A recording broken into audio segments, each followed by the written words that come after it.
we're just going to wait for everybody to get loaded up, and then we'll go ahead and kick it off, guys. So if you want to just hang tight here for a couple of minutes, and then we'll get ready to roll. Thank you.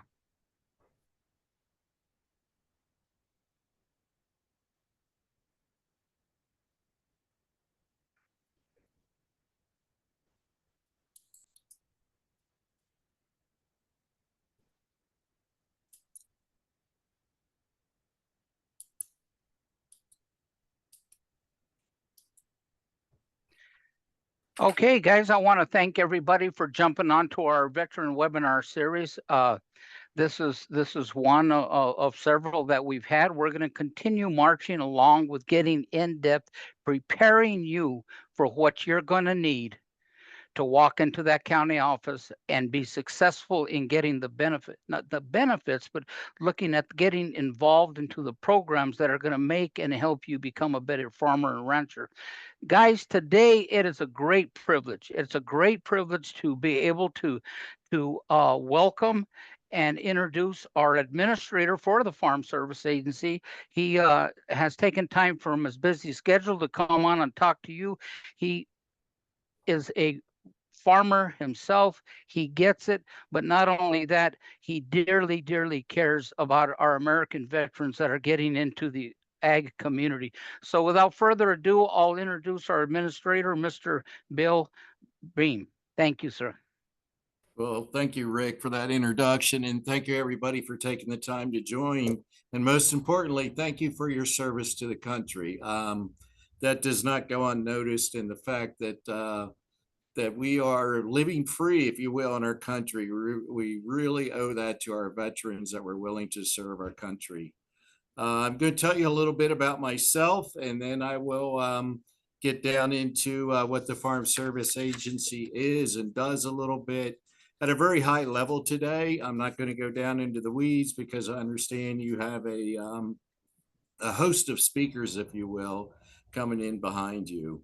So my name is Bill Beam. I grew up on a farm in Elverson, Pennsylvania, which happens to be about 30 miles west of Philadelphia. And I tell people I'm midway between the Amish in Lancaster County and the city of Philadelphia. And it seems like, believe it or not, they're both growing together. The city has always been moving out into the country. And it seems like the Amish, believe it or not, that community grows also. So I'm in the middle of that. I grew up on a livestock farm. My father and my grandfather were in the cattle and hog business, and of course, grew crops on their farm. When I graduated from college out of Heston, Kansas, I came back to the farm and actually started farming on a lease farm.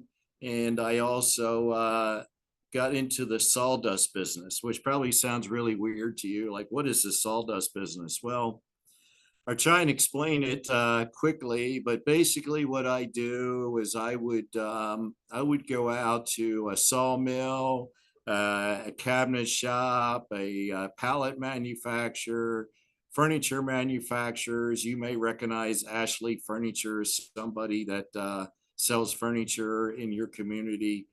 And we pick up the sawdust from them, and then we repurpose it as animal bedding for the most part. So horses, dairy, poultry.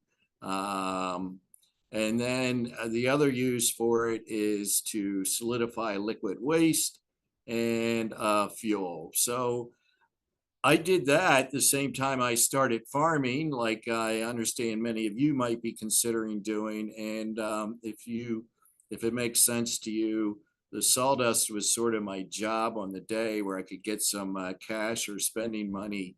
And then the farm was more, it's a long-term investment. Let's be honest. If you plant a crop, you might be waiting 6 months to even see a dollar out of it. In some cases, much longer than that. But then I started leasing some ground, and that has now grown to about, between owned and rented, about 4,000 acres of crops. So we're farming in eastern Pennsylvania. And also we have one property in the state of Delaware.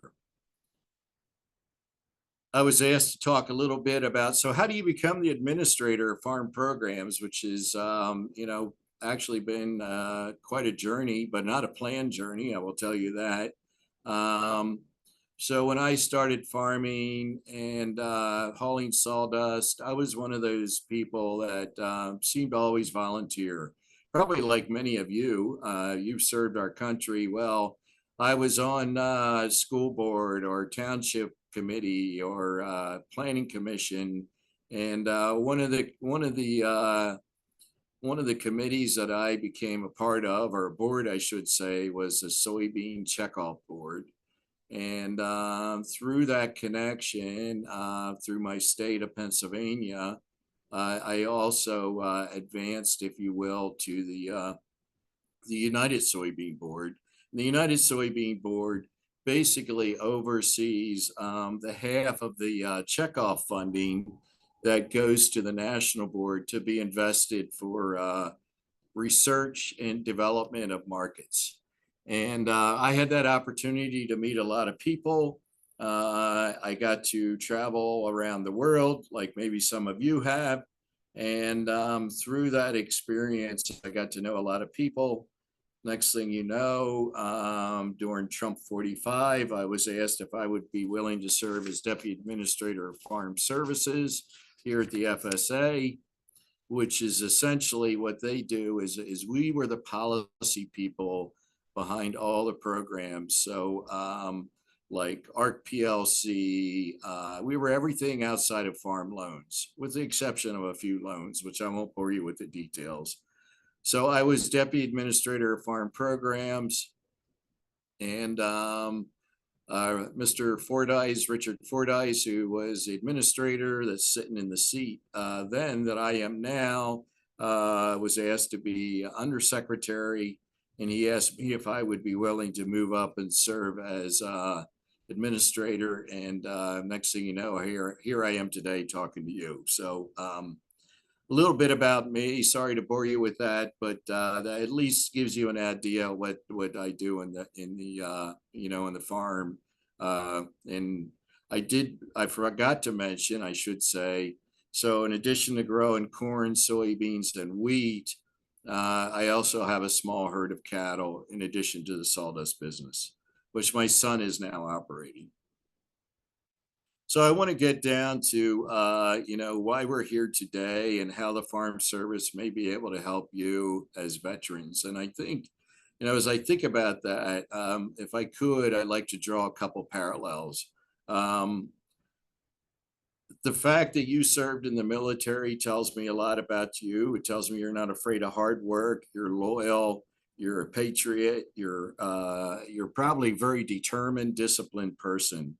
And those are all good characteristics, but they're also really important for farmers. If you're afraid of hard work, you probably shouldn't be a farmer. If you're not disciplined, farming is a very, you got to be self-motivated. You got to be aware of what's going on in the market. You got to decide what you're going to plant or grow. You're going to have to be adaptable to the weather. And I know in our military, you all have experienced them. Sometimes you deal with less than perfect weather. Sometimes you're dealing with perfect weather events. But it all goes hand to hand, because guess what? If you got a crop out there, you're going to have to deal with what the good Lord deals you as far as weather, the same way, just like you were when you're in the military. We sort of have to deal the hand we're dealt. So I see a lot of parallels with that. And in fact, I'm going to tell you a story. So my nephew is a Marine, and he would spend the summers on the farm. And I really think, as I look back at that, it was a great connection, because he loved coming up the farm. He loved to unload hay. And I would like to say, because he's my nephew, he was a great Marine also. So I do see a lot of parallels, if you will. The other thing, that I'd like to talk about is, so at the Farm Service Agency, we have a whole host of programs. And, we got everything from disaster programs to our traditional like ARC PLC. We have grazing programs, and we have farm loans. And, I'm going to pause at farm loans a little bit because when I was a beginning farmer, I had zero equity. In fact, I was in debt because I was in college, and all I had was an old beat up 1978 Dodge and some college debt when I started farming. So I approached what is now the Farm Service Agency, because I had that land that I mentioned to you that I leased, and I was able to get a loan from the Farm Service Agency. It was then called FMHA, and I was able to start to build equity, and I grew a crop, paid my loan off, and the rest is history. I would like to think that I would be what you call a success story from that start.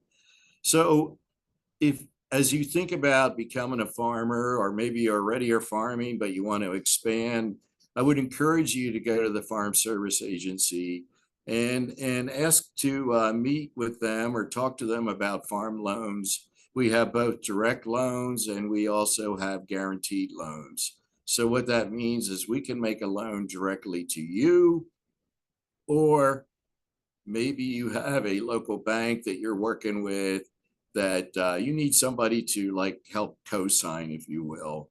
The Farm Service Agency can help guarantee those loans. When we get the final approvals on that. So the bottom line is this: visit your Farm Service Agency, tell them that you're a veteran, and they will tell you the services that are available for you. We have a wide variety of loans, up to I believe it's over $1 million now, depending on what your farm is able to support. And then we also have those, when you do start farming, we have all those various programs that are designed to help you, if you will, stay in business. So with that, I think unless there's any questions, I will pause and kick it back to you, Rick. Mr. Beam, thank you so much for coming on, telling us your history, how you started coming out of college, how you took that chance, hard work, the way you mentioned it. And yes, sir, you are a success story. We're very, very grateful that you came on board, shared your story, talked a little bit about the programs that we're going to delve into. But I'll tell you, sir, it's people like you that give inspiration to people that are coming into the field, knowing that there is a path and an avenue for success. And that's what this webinar looks to bring. I appreciate your time, sir. And if there's anything we can do for you in the future, we're here to serve. Thank you very much, Mr. Beam. I appreciate you saying that. And the one thing I will say is farming can be one of the most rewarding occupations there is out there. And you will have a year where you don't even feel like you made $1 and maybe even lost $1, but you feel like you accomplished something. So I would say, once again, thank you for your service. And I wish you all the luck in the world. Thank you. Thank you, sir. Guys, I do want to lay out a couple of the ground rules that we do have. One of them is that programs that are up here on the agenda. We're not going to get off. We're not going to veer off into politics. We're not going to veer off into different thoughts on what's going on. We're here today to talk strictly what the programs are and where they are to offer. Like I say, we're not going to go off topic, anything like that. Your question will be ignored. We're one of the people or the few organizations that are doing continuous webinars because we stick to the programs. We want to give you guys what it's going to take, the tools in your toolbox to basically go out there and build your business and build your farm, build your ranch. We want you to have those toolbox sharp and ready to go. So again, Mr. Beam, I sure appreciate you, and I appreciate you spending the time to get on with us today. We're most grateful for that. So guys, we're getting ready to go ahead and kick off the program here. We're going to have, for the next couple of days, we're going to be talking to you about the definition of a veteran. That comes up all the time. What's the definition of a veteran, Rick? I don't qualify for this, or I do qualify for that. I thought when I signed up and served my country, I was going to be a veteran for life. Yes, you are. I am a Desert Storm veteran, former sergeant in the Army, and I'm grateful that I was able to serve this great country. Now, guys, though, there's different definitions of veterans, though, as far as program benefits. And that's what we're going to discuss first today. And then we're going to get into, we talk a lot about credit worthiness. We're gonna bring on our second presenter and talking to you about credit worthiness and what are the farm loan officers in that county office looking at when they're looking at credit worthiness. So we're gonna get into that. We're gonna get into delve into that as well.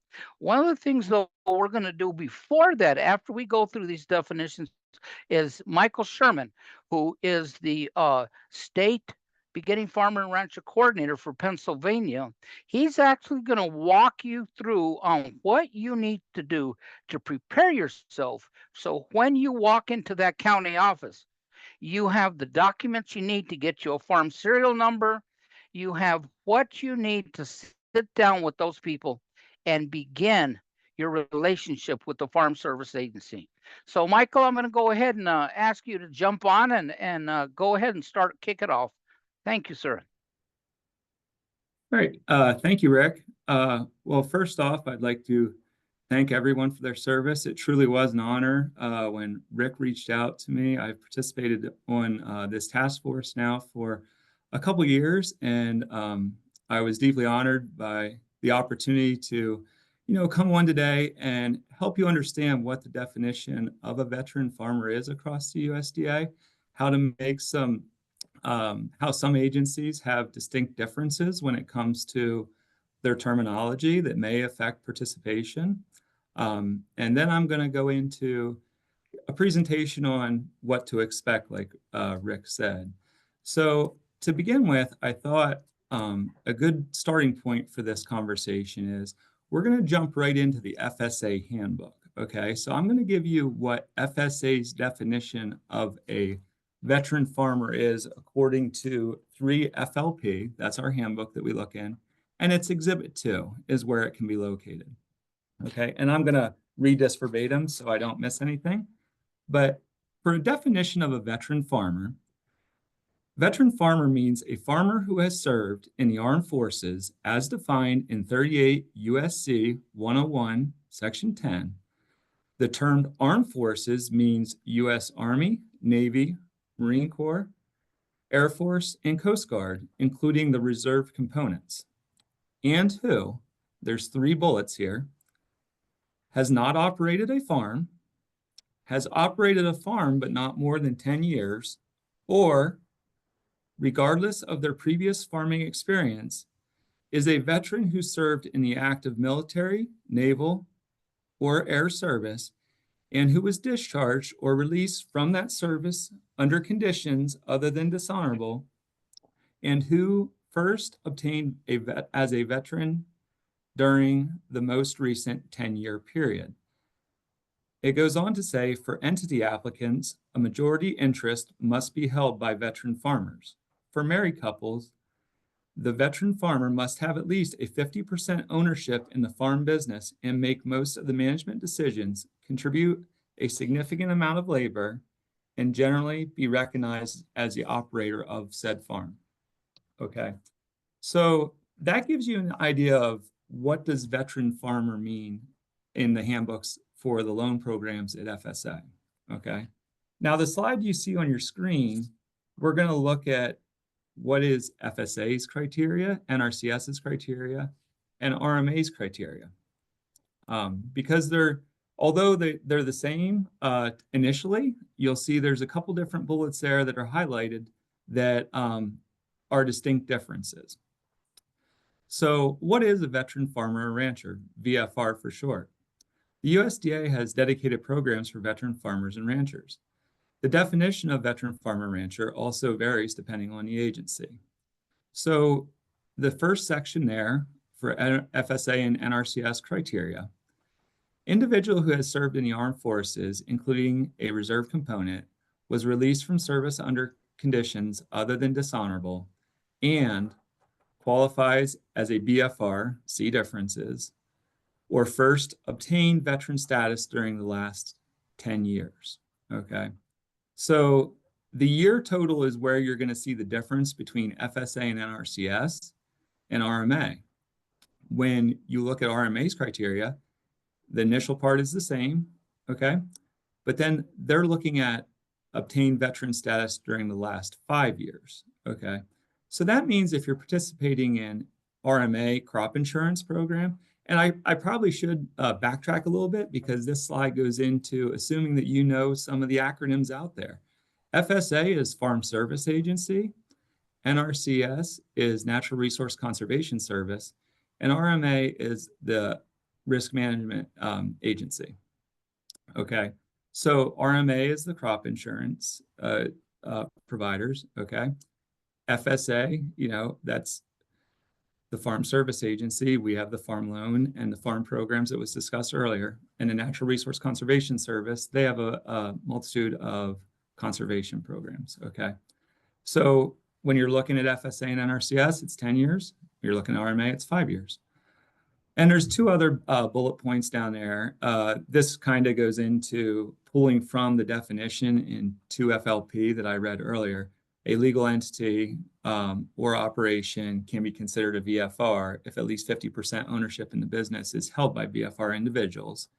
And for FSA loan programs, a majority of the entity must be owned by VFR individuals unless they're married.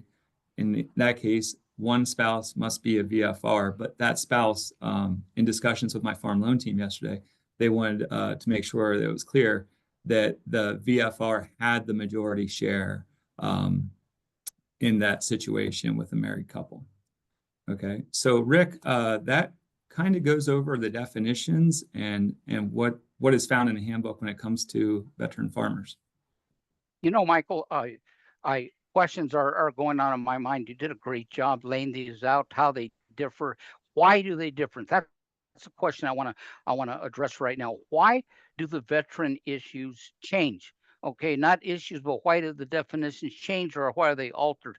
Guys, we have been wrestling with this for years, but for it to get one, I think we need to get one definition for the USDA and have it trickle down to every agency so we don't go through this problem, Michael. And you did, like I say, you did a great job.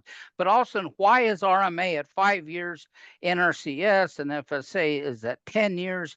You know, if you're a beginning farmer or rancher, but you also have the veteran status within the last 10 years before you got out, and you're with NRCS looking for an EQIP contract, guys, you get to jump to the top of the list out there.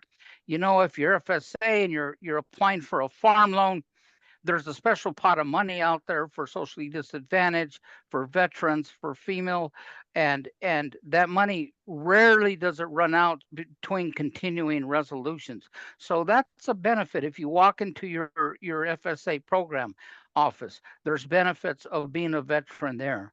So just remember, guys, first of all, there's really no grants like farm ownership grants for veterans. That is like an urban legend that has been going out there for years and years. I want to kind of dispel that. There may be some help from state programs, but the USDA does not offer you a grant to buy a farm. Okay. One of the things that we're really going to start pushing for with this new administration is from not this farm bill, but the next farm bill, we're going to see if we can't get one single definition that is used throughout the USDA and all of their umbrella agencies to really clarify that up. But guys, I want to leave you with one thing on this. You're a veteran. You're a veteran for life. You served our country. When you took that oath, you see it all over the place. It had no expiration date. What we presented here today, though, is not so much what the definition of a veteran is. We know what the definition of a veteran is because we are that definition. But what we're doing here is we're showing how the criteria that they have laid out for us, how does that mend in with the different agencies, and they have to have guidelines. These are the guidelines presented to them. They must stay within these guidelines. It's not that farm loan officer's fault. It's not that program manager's fault. Guys, it's just the way the definitions are. So you'll be able to get a copy of this slide. Keep it. Look forward to it. You know, I'm an old coot out there. I've been out of the military since Desert Storm. And just remember that we value your input. We want to give you the tools in your toolbox, but most importantly, we want you to know that we thank you for your service, and we have to go by these guidelines until we're able to maybe someday be able to bring one definition into the board for all of USDA. Michael, you got anything you want to add at this point? No, I think you covered it well. We talked about the differences, and so I think we're good to go there. Thank you so much, Michael. And we're going to keep Michael around here. If you want to go to the next slide, Janet. So Michael has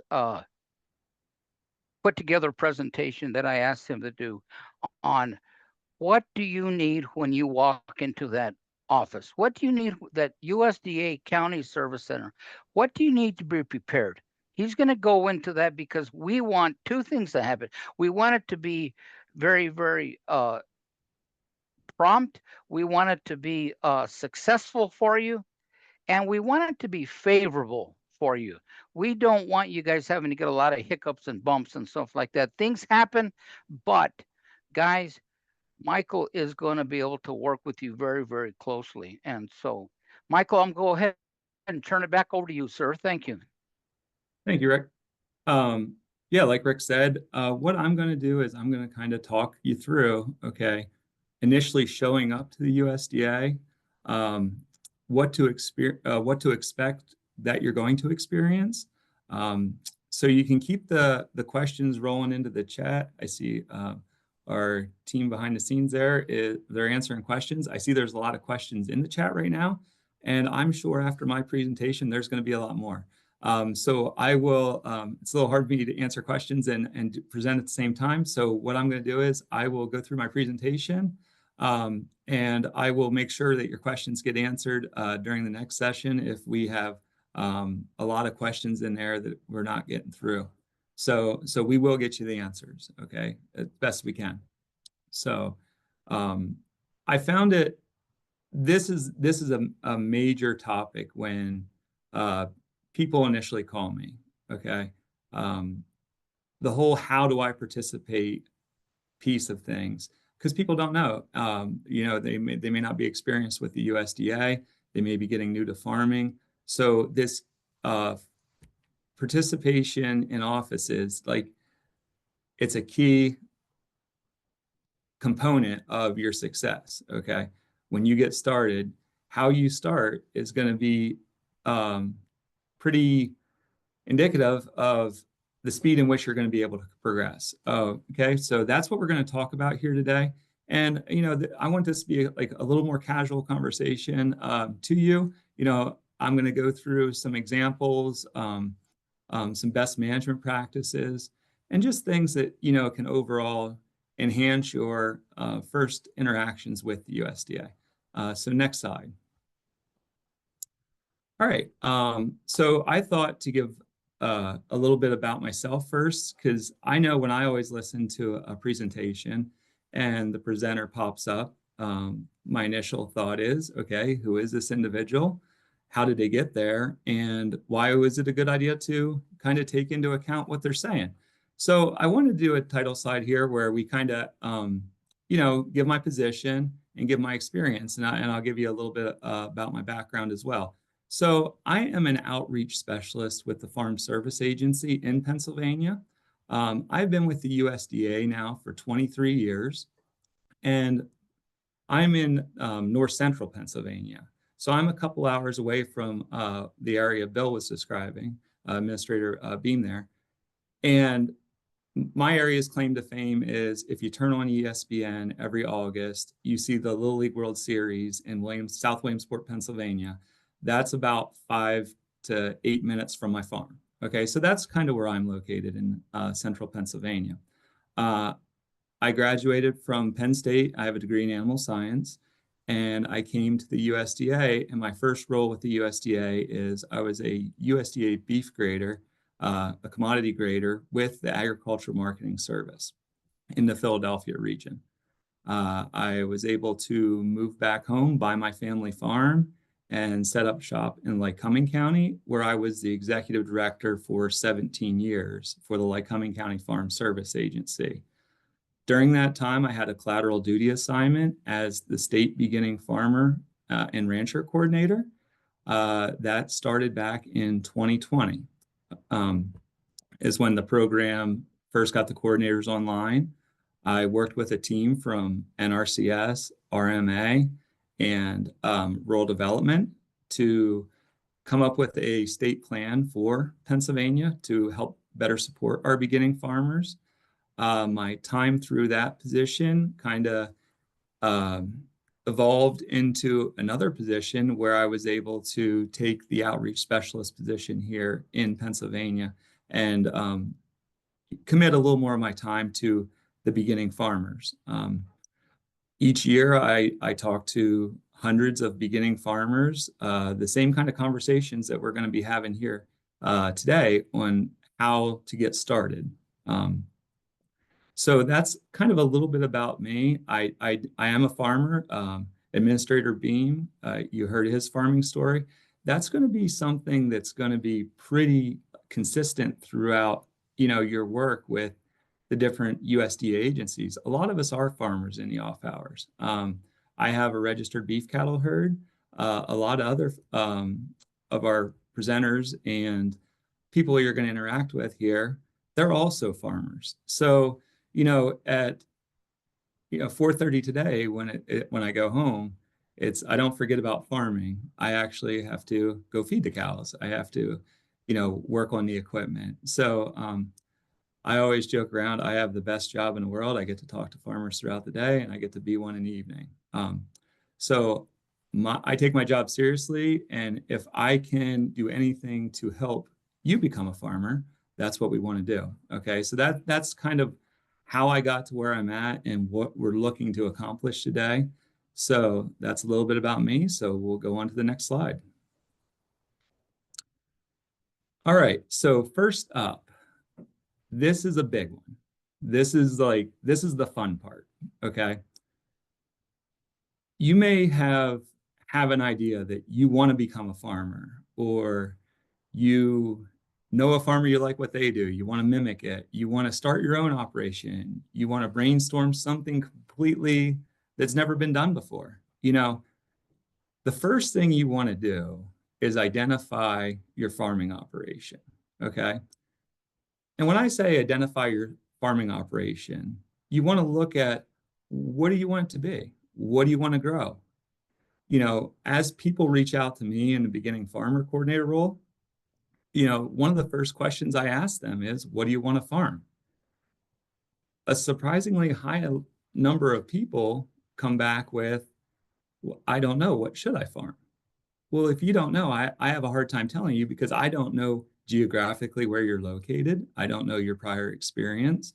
I have no idea what education you have that could, weigh into this decision. So when you're thinking about your farming operation, farm what you want to farm what you can farm what you know how to farm. You have to make that decision for you. And the reason I start with this slide first is because whatever decision you make, it's going to trickle down, and it's going to set up like the next series of events that have to happen, because if we go one direction, there's going to be a path not taken necessarily. Okay. So come up with your idea and, figure out exactly, and things change. You have to be flexible in farming. Mr. Beam said it best, you're dealing with Mother Nature. You're dealing with a lot of uncertainty. Commodity prices are high sometimes and they're low other times. So you want to take a look at your operation. You want to do some diversification to, capitalize on things like that. But it's all in what you want to set up. We're here to assist what you want. Okay. So that's an important thing to keep in mind. Okay. As you're starting out this process. Next thing you want to look at is, okay, what can you bring to the table? Like, did you grow up on a farm? Did you work on somebody else's farm? Were you fortunate to have a farm in the family? Do you have to buy your farm? Are you farming, in the middle? I mean, this webinar is for the entire nation. So if you're looking to do something in the middle of Iowa, it may be a different look than northern Maine. Okay. So what experiences and education do you have to bring to the table to ensure your success? Okay. Then you kind of look at, well, what do I currently have? All right. Do I have the capital, equipment, animals already, and I'm looking to expand? Do we want to ramp things up? Are we looking to scale back? Or do we have a generational component or a succession plan for a family farming operation? So really identifying your resources that you have, is going to help answer some of these questions that are going to come later. Okay. Then you also want to look at, okay, well, these are what I have. What do I need to be successful? Okay. Are you seeking loans? Are you seeking grants? Are you seeking, equipment? How are you going to get what you need? Okay. Now, fortunately for you, there's a lot of things in place to help beginning farmers along. And we're going to get to those here in a little bit. But if you can start thinking of these things now, your odds of success are going to go up.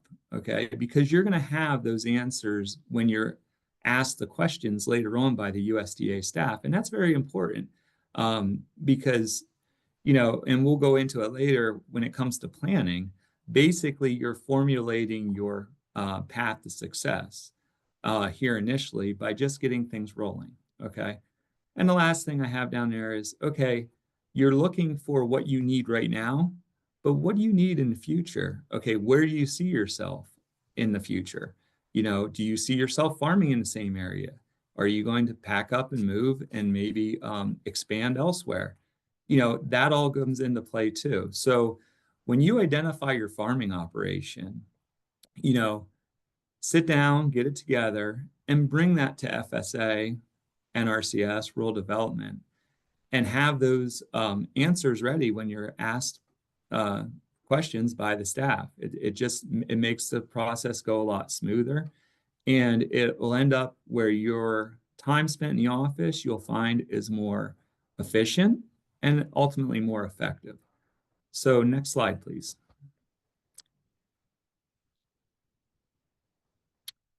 All right, so now we're going to talk about developing your plan. Okay. A plan is a roadmap to success, essentially. We've all heard the saying, failure to plan is a plan to fail. Okay. This is important because, a good component of any plan is taking your resources, expanding upon your resources, and looking for success. Okay. I do the same thing right now as one thing I left off my bio there. I'm a high school soccer coach, and I'm also an assistant coach for a men's soccer program. Okay. You better believe every time we walk onto the field that we have a plan. I've already thought about what we need to do to be successful. Okay. Farming is no different. Okay. Those who have plans are going to increase the instances of success, and it decreases instances of confusion, unpredictability, and potential failure. So coming up with your plan is very important. Set realistic goals for your operation. If I look back to when I started farming, my farming operation started when I was 14. I hopped on my bicycle. I rode to a livestock market. I had some $80. I remember this. I bought 2 calves. That's how my farming operation started. That would have been roughly 1992-ish. Okay. So in 1992, I had a far different plan from the future than what I currently see in 2025. Okay. But it took that leap of faith back in 1992 to take that bicycle ride to go buy those 2 calves. Okay. And get my farming operation started, because you always have to start somewhere. Okay. It doesn't matter if it's 1 row of produce or a whole field of it. Okay. Get your start, get rolling, and but have an idea of what you want to do. Okay. It's very, very important to remember that at the end of the day, farms are businesses, and businesses have managers. Okay. There's paperwork required to farming. Okay. There is. It's, my farming is almost like a full-time job in the evenings, because, I have a cattle operation. Each one of my animals, okay, I love them to death, but at the end of the day, they're all employees for me, there to help make my business successful. If I'm not running the business and keeping track of my inputs, keeping track of where I'm spending money, I would really have no idea if the cows are making their mortgage payment for me, or basically doubling it for me. So coming up with a plan is very important. Now, there's places you can go, because the next question I would have if I was on the other end of this call is, okay, well, what resources are out there to help me get a plan? Like, where do I look? Fortunately for you, there's going to be a slide coming up on that. So we're going to talk about that a little later, but, start your own plan. Okay, next slide. So this slide I put in here because I think it's important to basically create your farming resume. Okay. Think about going to get any job. Okay. Almost anything you try to get a job for, you hand them a resume. They want to see your experiences. They want to see, what you've done, where you've been, how you're going to contribute to success. Okay. Now roll it back to your farming operation. You need to come up with your farming resume. The reason this is important is this is the kind of stuff that you're going to be asked later when you talk to a member of our farm loan team and you want to get a loan, let's say. Okay. So different loan programs have different years of experience. Like a microloan, you need 1 year of experience. And Administrator Beam had talked about, some of the benefits of veteran status is, we can basically count veteran status for 1 year experience. Okay. So that's going to help you there. All right. But if you're looking for a farm ownership loan, and it's looking at, 3 years experience, we need to check into where are those other 2 years of experience coming from. Okay. One of the biggest mistakes that I see on a daily basis, when someone tells me they've already reached out to a member of our farm loan team and they find my number as the beginning farmer coordinator because they're not having maybe some success and they want some pointers and stuff. When I start to have the conversations with them, okay, well, tell me what you've done. Where have you been? Okay. Do you have farming experience? Well, if someone says, no, I do not have any farming experience, okay, our conversation goes a certain direction. And, 20 minutes into the call, maybe I say something that sparked their memory and they come back with, oh yeah, it was just like the time I, milked cows on my uncle's farm for 20 years. Now that's the same individual that told me they have no experience in agriculture. Okay. So perhaps they left that out when they talk to the farm loan manager, when they're trying to determine, do you have experience? So taking a few moments to jot down some notes and have it readily available so you can, communicate it to the FSA staff that you're dealing with, that's going to greatly increase your chance of success, because people are always humble. They leave out what they've done because maybe they don't feel as important. You don't know what has been in your past that may be important and may be the thing that puts you over top to having enough experience. So taking the time to make note of all those experiences, keep track of them, being able to regurgitate that to the farm loan team, that's going to be very important, because like I said, prior experience, it's an important component of eligibility determinations when obtaining loans. Okay. And then the final bullet there is just being able to, confidently discuss your farming portfolio with the staff. Are you currently growing? I have generally have two types of individuals that reach out to me when looking for loans or to work with FSA. We'll have someone that has a detailed plan, and I call it it's either going to be a rifle shot or a shotgun blast. Okay. The individual that comes to us as a rifle shot, they will come to you and say, listen, I want to be a beef cattle farmer. I know it's going to cost me $2,000 a head to buy a cow. My feed expense is going to be $500 a year. I'm going to produce a calf that's going to be $3 a pound. And currently they're going to know all the ins and outs, and they're going to take one shot down range and try to hit that target. Okay. We have a starting point. We have an ending point. We're going to figure out the middle. Okay.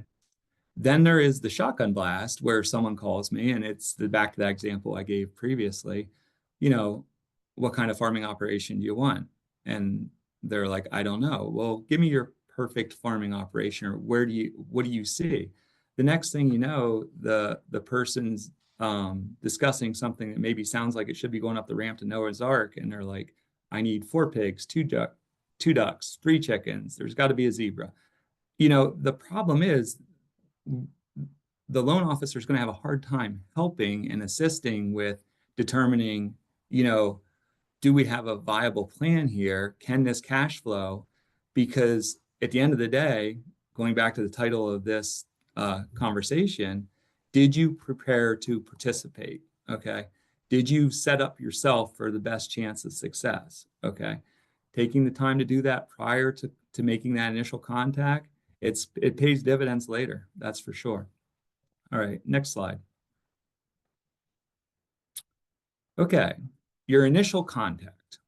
This, it can be challenging. A lot of people that reach out to me and talk to me and find me on the internet, they tell me they've called a bunch of places and maybe didn't get calls back, or for one reason or another weren't successful.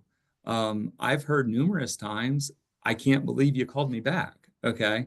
A lot of that comes down to the beginning farmers reaching out to get assistance by either asking the right person the wrong question or asking the wrong person the right question.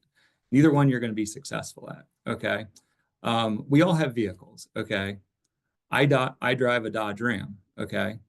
If I want to buy a Dodge Ram, I did not go to a boat dealership to look for the Ram to buy. I went to a truck dealership. Okay.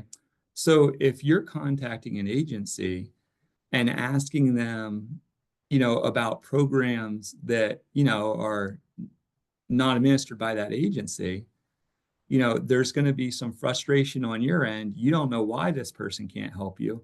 There's a good chance they couldn't help anybody that called with the same question, because you may be asking them about things that they don't administer, they don't know about. But that's where our beginning farmer team can really help out. Okay. So Amanda had put in the chat box, I saw the directory to your state beginning farmers. Okay. Utilize these individuals. Okay. They're going to help you find your local service center. They're going to talk to you about, these programs, what's available. They're going to help explain terms to you, okay? Because, being in the military, I'm sure you've seen some acronyms, okay? There's basically an acronym soup when it comes to these programs. We have one going on right now. It's ECAP.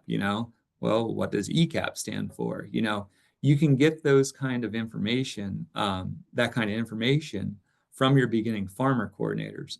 The thing we like to do here in Pennsylvania specifically is, as I'm receiving phone calls from beginning farmers, okay, I'm basically having a conversation that I'm having right now with y'all, and I'm talking to them and kind of fine tuning, what are you actually seeking?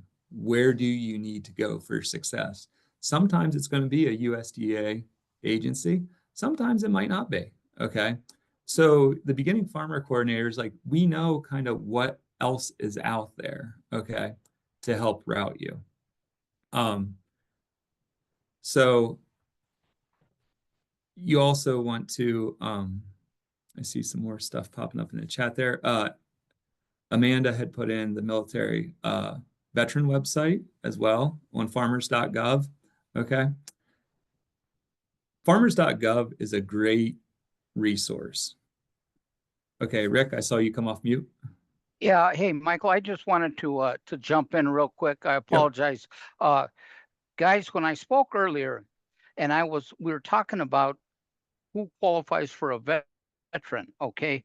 And I started getting into it. You are not precluded or excluded from anything if you are a veteran like myself. I've been out for a long time. I may not qualify for some of those veteran benefits. And when I say benefits, all they are is basically might help you move up the ladder a little bit as far as a waiting period, or it may be able to switch out a year of experience on a farm loan or whatnot. But being a veteran outside of the definition, outside of the window, does not exclude you from applying for any of our programs. All we were doing is clarifying is that county office going to look for as a veteran walking in that door. You still on your application check off veteran and whatnot, but you may not be eligible as a veteran. But here's something else, guys.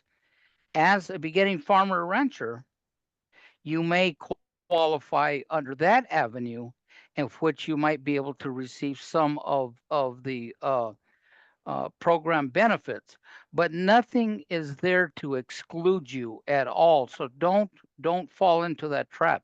Okay, if you're outside of that 10-year window for veteran programs, you're not outside of the window for programs, just for veteran. And there's not a whole lot in there, guys, to really get excited or to get discouraged about. Okay, the best thing I can tell you is go into your county farm service agency service center and start a relationship, start a conversation with that farm loan officer or that farm program officer. Thank you, Michael. I appreciate it. Go ahead. Yep, not a problem. So yeah, so like Rick said, it's important to develop a working relationship with these individuals. When I'm having an initial contact with a beginning veteran farmer, I'm going to do like a soft handoff to the office. I will shoot you an email, with the programs that are most likely utilized by someone in your position, but also give you the name, telephone number, email address of the executive director in the county you live in, of the farm loan manager that you're looking to work with. That way, when you're involved with the on the email, it's not like a cold calling situation, because I'm doing the introduction. And that's one thing that the beginning farming coordinators throughout the nation, they all help guide you. That's what we're here for at the end of the day. Next slide. Okay, we'll talk about locating your USDA service center. Okay. this gives you the opportunity to connect with the various agencies throughout the USDA. And a lot of times they are co-located. So, in the service center that I work out of, we have NRCS, we have rural development, we have FSA. They're all is what you call co-located together. So we can also then do that soft handoff between the various agencies if for some reason I identify you as an individual that maybe RD can help or maybe NRCS. When you come into the service center, if you come into CFSA, we want to maximize your success even with programs outside of FSA. So, if the conservation district is located within the service center, we'll take you over there. Extension services, departments of ag from the state, a lot of these places are kind of like one-stop shopping centers for farmers looking for programs. So it's a good idea to get to know where your service center is. There is a link there that you can utilize to find your local service center. Okay, so next slide, please. All right, now we're getting into, you've thought of what you want to do, you have an idea. Now let's look at, what do I need to bring? Okay, I highly recommend reaching out to the county office and setting up an appointment for your initial visit. The reason this is important is various times of the year, there's increased flow of traffic into our service centers. We're getting up to one here shortly where here in Pennsylvania, we have some crop reporting deadlines on June 15th and July 15th. So that means in this window between like May and July, there's going to be increased farmers coming in. And especially if it's your initial visit and you really want to sit down with the individuals and talk through some stuff to see, all the avenues that you can utilize, scheduling an appointment is going to be important. Okay. That way you're going to get the service that you expect. And, we can make sure that the right representative is there to assist you. Okay. So some items that you're going to want to bring, you're going to want your driver's license, Social security number, okay, EIN. You're going to want to do that. Okay. Bring in any legal entity paperwork. If you're an LLC or a trust or any of the various entities out there, bring that in. Okay.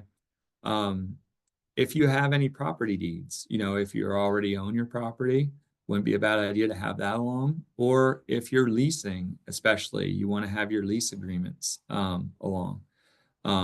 Because what we are going to do with some of this information is, a lease agreement's an important one because if you're telling us you're farming some land and you're not owner of the land, we can't automatically just start assigning you benefits to that land without some form of documentation that you actually are entitled to the benefits. Okay. So that's why it's a good idea to bring them along. Okay.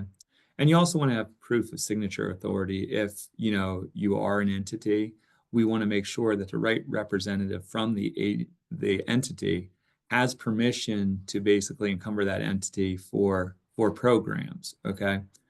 Now,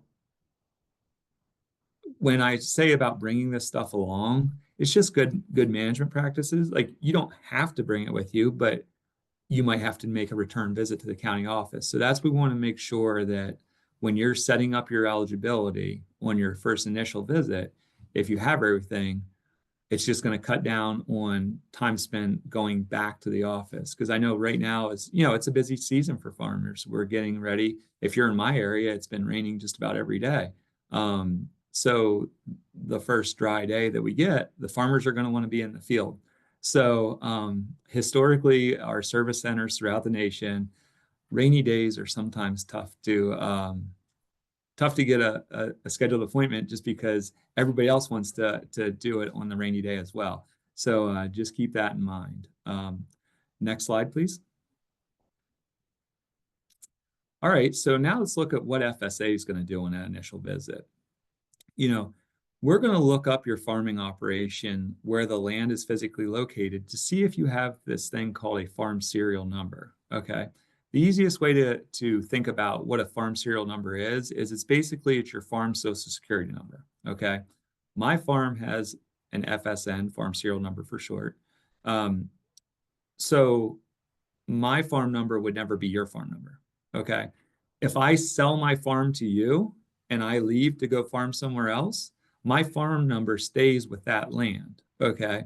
So any farm history that I maybe attributed to that farm doesn't go with me, it stays with the land. So what we're going to do is we're going to try to find your farm numbers. There's a chance that your farm number has already been established. There's also a chance that no one's ever reported anything and there's no farm number there. That's the kind of stuff we're going to look at on that initial visit. We're going to assess what programs you're going to be looking to join. Okay. That's going to determine your eligibility paperwork. You know, if you need just basic eligibility, or if we can do a special eligibility, or if maybe you need adjusted gross income, like we are going to know that based off of what you're looking to participate in. Okay. So let's say, for instance, you have never participated and no one ever participated on that land and there's no boundaries drawn. That's where, you know, your deed, tax parcel layer information, that's going to help us draw off your farm. Okay. Now, if the boundaries exist, but maybe need tweaked a little bit because the land has been sold numerous times and maybe it's a little more fragmented or segmented, you know, FSA is going to do a thing called a reconstitution. We're going to get the farm constituted correctly to ensure that your acreage reports are more accurate. That might not happen on the day you're there because some of that takes a little bit of time, but it gives us a starting point. So any information you can bring us about the land, you know, it's going to help out. You also have to remember, if you're going to participate in other USDA programs outside of like the Farm Service Agency, NRCS, for example, we do the eligibilities and do the behind the scenes stuff with the eligibility paperwork for participation in NRCS programs. NRCS is going to require you to have a farm number for any contract. So then there's a back and forth between FSA and NRCS. Like I say, typically we're located right in the same building and we kind of bounce it back and forth to make sure that, you know, you have everything you need from FSA to make you a successful applicant for NRCS and vice versa. Okay. Next slide. Okay, so I kind of jumped ahead there about the farm serial number. There is no cost to obtain a farm serial number. I did leave that out. And it's used to establish this thing called farm history. That becomes important because we have programs from time to time at FSA that's based off of, you know, what you planted in a certain year. Okay. There's been numerous programs recently that have been tied to your farm history and data that you have given us over the years. Okay. So getting the farm serial number, reporting your acreage, we'll talk about that briefly coming up here. It's important because the more farm history you can establish, the better your chances for success in the future if there's a program that comes out and is tied to that history. Okay, next slide. All right, comprehensive plan for participation. We've said it before, your input is key, okay? This is your operation, okay? You want to have a basic understanding of what is kind of out there so you're able to kind of ask about any available benefits for that type of operation, okay? You know, I'm a cattle producer. So I would want to know, hey, in the event of a drought, is there anything that can help me? Or if like my water resources dry up, is there anything that can help me? What if I have cattle die? Is there anything that can help me? You know, as a cattle producer, probably don't need to know as much about what's available for sheep, for example. Okay, so I'm going to focus on my understanding on cattle because that's the species that I own. Okay, you want to be able to discuss goals and objectives for the operation. It just gives everyone that you're going to work with a better idea, a clear picture of where you need to go to be successful. you also want to explore the current programs available for your type of production model, okay? You, the way you can best think about that is we have a program called the Facility Loan Program, okay? That's a low interest loan program that can help you with anything you need for storage, transportation, or handling of the commodities you produce, okay?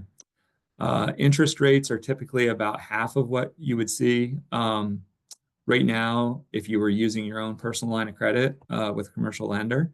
Very favorable payment terms, but that's just like an example of a program where if I was a beef producer, I could use that program to put a walk-in cooler in, let's say, or a freezer to store my beef to allow me to direct market it to consumers, okay?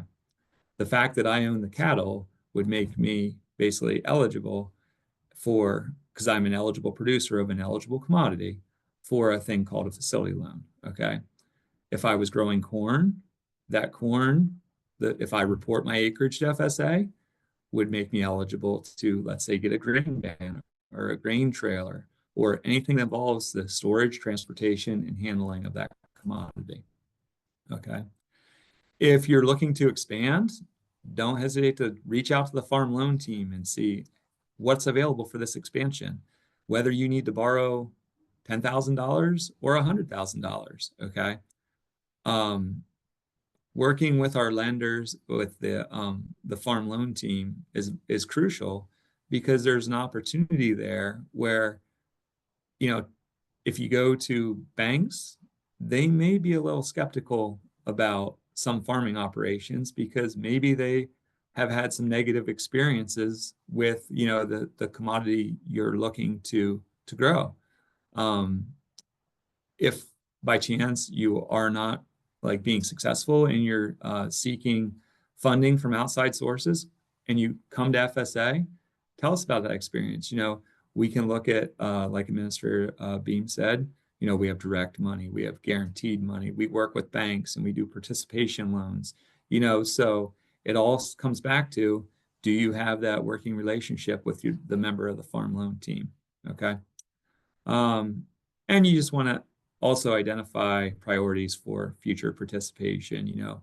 Are you looking to get bigger? Are you looking to grow more crops? Does then storage become an issue? That brings into the facility loans, okay?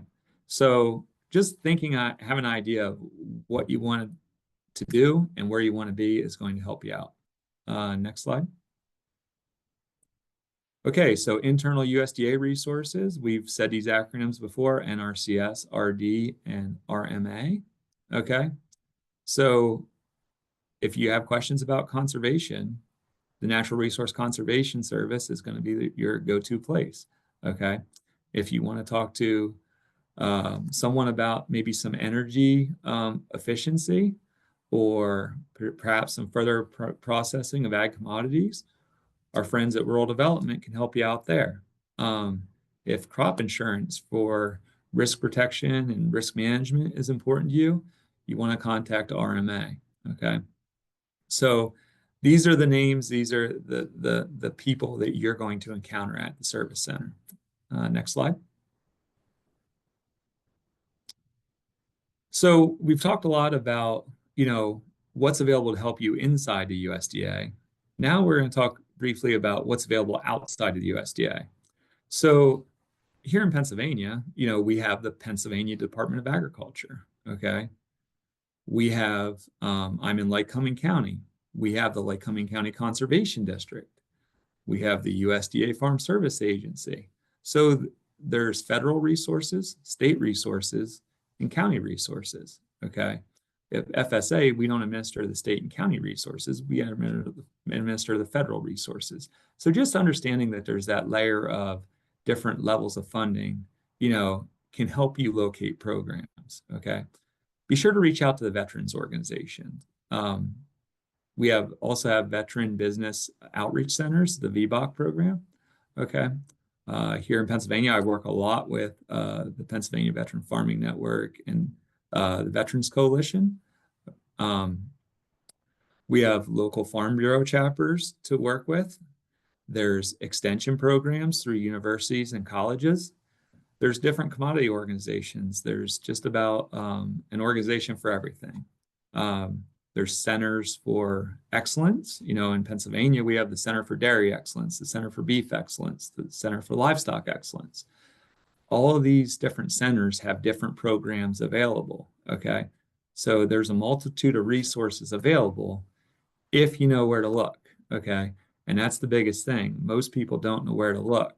But going back to an earlier slide, if you find your beginning farmer coordinator, they can help you walk you through that process and give you an idea of kind of what's out there. Earlier on, when we talked about planning, you know, I said, you know, there's resources out there to help you plan. That's where our friends at SBA and the small business development centers, they can help with planning, okay? So there's a lot of resources out there for basically anything you're looking to do. It's just finding the correct person to talk to within that agency or that association or that organization that's going to increase your chances of being successful. All right, next slide. All right, an important part of something you want to do when you first go into the county office is sign up for Gov Delivery, okay? Gov Delivery is going to provide you a timely update of what's going on within the USDA, okay? So here at FSA, we send out county office newsletters, and I send out state office newsletters. And we use Gov Delivery for different things like disaster designations. I just received one today, actually. There was a drought in Maryland. 2 of our counties were on fast track designation through a secretarial designation. You know, that information goes out through Gov Delivery. So you're kind of the first to know when something is occurring, when programs were happening. You know, just recently we had notification that CRP or the Conservation Reserve Program, there's a sign-up announced. Guess where it was announced first? Once the administrator rolls out the program, it goes to the Gov Delivery channels, and states throughout the country started sending this thing out almost immediately, okay? So I highly encourage you to sign up for Gov Delivery, okay? It also is going to tell you things like the current rates, you know, just give you an idea of what's going on within your county office so you can take a look at it and say, hey, this is something I maybe want to go check into because I'm interested in it, okay? So we only send out up to 2 newsletters a month and 2 text messages if you sign up for the texting service. So the texting service is going to be highly targeted, and we're going to tell you exactly when a program deadline is. So you're not going to get spammed with a bunch of texts. With, you know, typically a county office will send out maybe a week before the deadline. Hey, the crop reporting deadline is on the 15th. Please contact FSA. You know, just give you that one more little nugget to remember, just because, you know, we do get busy on the tractors, we get busy in the fields, and, you know, if the sun's shining and you're making hay, reporting your crops, you know, stuff like that can get missed. It's always nice to have that added level of security and make sure you don't miss anything. All right, next slide. Receipt for service, okay. That's something that was mandated by the USDA here within the past couple of years. So what a receipt for service is, it's going to be provided by your local county office staff and basically gives you a record of your visit. It's going to be of a high level overview of, you know, programs discussed or services that you looked into, okay?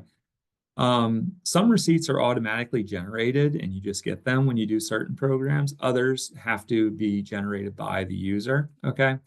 So it's a good idea and just good housekeeping to just keep your receipts and just have a log of any interactions. That way you have it, you know, if anything comes up in the future, you know, you can always go back to those receipts to make sure that, you know, you got everything you were looking for. Next slide. All right, after your visit, okay? So now that you've taken the time to come see FSA or NRCS or Rural Development or whoever you were looking to see, we were able to service you, okay? what happens next? Okay. This is an important step in the process. Okay. You always want to come back to the agency, not necessarily every day, but you want to check in with us. You want to report your crops timely. Okay. You want to inquire about programs. If you sign up for Gov Delivery, the programs come to you. If you don't, you have to find the programs. Okay. So you want to annually file your acreage report. Contact the state's, your county office, wherever you're located, whatever state you're located in. Find out the crop reporting deadlines. Make sure you're in to see FSA prior to the deadline, because participation in our programs is much easier and flows much more seamlessly if you do it by the established deadline. If you don't do it by the established deadline, there's ways to possibly do it, but it might end up costing you money. Okay, so if you get in early, get in on time, doesn't cost you a dime. Maintain contact with that county office. If you have changes to your farming operation, like you picked up farms or you dropped farms or you bought a new farm, let us know about it, because odds are you're probably going to do that in a time of year where we're not going to be overwhelmed with people, and we can make those changes. It gets difficult if someone comes in the last day of crop reporting and they're trying to tell us about the 20 farms they picked up when there's a line of 10 people down the hallway. So it just makes much more use of your better efficient use of your time and staff's time if you can get those ownership changes and stuff done as they occur. And this is the most important one. If you have a good experience with FSA or the USDA, do not hesitate to tell your friends, neighbors, relatives. Let us know who we are. Okay. This is important because, even if we don't have a program that can help you day one, maybe we can help your uncle or your aunt or your grandmother or your grandfather. Help us make those connections, because, you'd be surprised, but for one reason or another, some people haven't found their way to USDA yet. We haven't touched anybody or everybody. So using our successes to help bring more people to the table, it just ensures better utilization of programs. It helps us, network, find new ways to reach people. And that's beneficial because, these programs, they develop and they are modified sometimes based off of what producers' needs are. I was to a outreach event here back in March, and there was a commodity that wasn't eligible for one of our programs. And listening to what the producer's needs were, I was able to relay that to the Pennsylvania State Office. We were able to put in a request to the national office, and we were actually able to get national procedure changed to include this commodity that was not eligible prior. And it just came from, being at an outreach event and learning what the producer's needs were. Okay. So that's an important component of it too, because as you change your production models and the stuff that you produce, if you bring that to FSA and educate us about that, we can kind of see, do we need to make changes? So we rely on you as much as you rely on us to help guide the USDA programs. So next slide. All right. So I just about took my time. I wasn't sure if I was going to be able to do it or not. I've seen the chats was the question and answers were, I think Amanda maybe just broke a record there with answering 108 questions. So Yeah, great job. so Michael, we're not going to let you off the hot seat just so easily. You did great, but we have enough time for one or two questions. So you're still going to be put on the spot. I'd Okay. like to bring Amanda on board. And Amanda, do you have a couple of questions you took from the chat that we can ask Michael? Yeah, so in reference to the farm serial number, which is very important, for folks to get started with the Farm Service Agency or USDA in general, just looking for some clarification. We had a question about, what goes into assigning that number when you mentioned delineating farm boundaries. They're asking if that's referring to a survey or something they just would put on paper. Can you kind of talk a little bit about that and how Yep. what they need to provide to help the local office delineate that property and assign that number? Okay. So we have what's called a GIS layer, okay? And we have the CLU. That's what we're going to use to delineate your acreages, okay? So a lot of times it's done with the producer over the shoulder. You're showing us exactly where is this field located. Then we can go on to stuff like the tax parcel layer and try to match it up. Now we can't use that specifically, but we can use it as a guide, you know? So while you're drawing off these fields, you're kind of helping us understand, because there's not a survey required. We're going to do, you know, the best we can, and a lot of it, you know, our imagery goes down to, I believe it's like 3 feet, so we can get pretty accurate if you give us the basics. Okay. Now, most deeds, of course, don't necessarily have a map to them, so that's where we're going to rely on some other online tools to help us draw them off. But yeah, so that's kind of the way it's done behind the scenes. It's just being able to show us what you have going on and where you have it going on. You know, All right. Michael, that was a great answer. Amanda, I'm going to jump in there just real quick.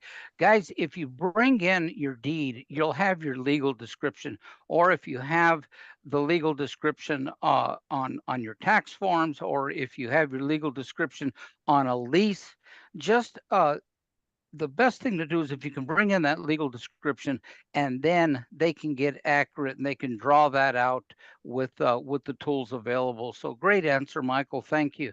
Amanda? Okay, and then in reference to the farm storage facility loan program, we're looking for more clarification on the storage definition. Like they're asking if that's a barn, a shop, or what that looks like if you store equipment or you store a commodity. Okay. So when it comes to storage, it's kind of going to be dependent on what you're looking to store. Okay. So the easiest way to think about it is, you know, it's commodity storage. It's not necessarily tractor storage. Okay. So in the event that, let's say you wanted to put up a hay storage and 50% of the building was going to be used for hay and 50% of the building was going to be used for tractors. Okay. We can actually prorate that loan where you can take a loan for the portion that's going to be hay and then finance the tractor portion somewhere else.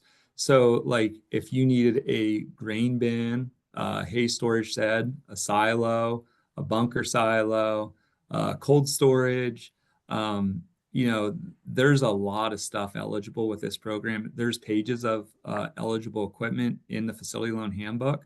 And, you know, it kind of rolls back to, you know, talking to your county executive director. They're going to help determine whether or not what you're looking to do is eligible.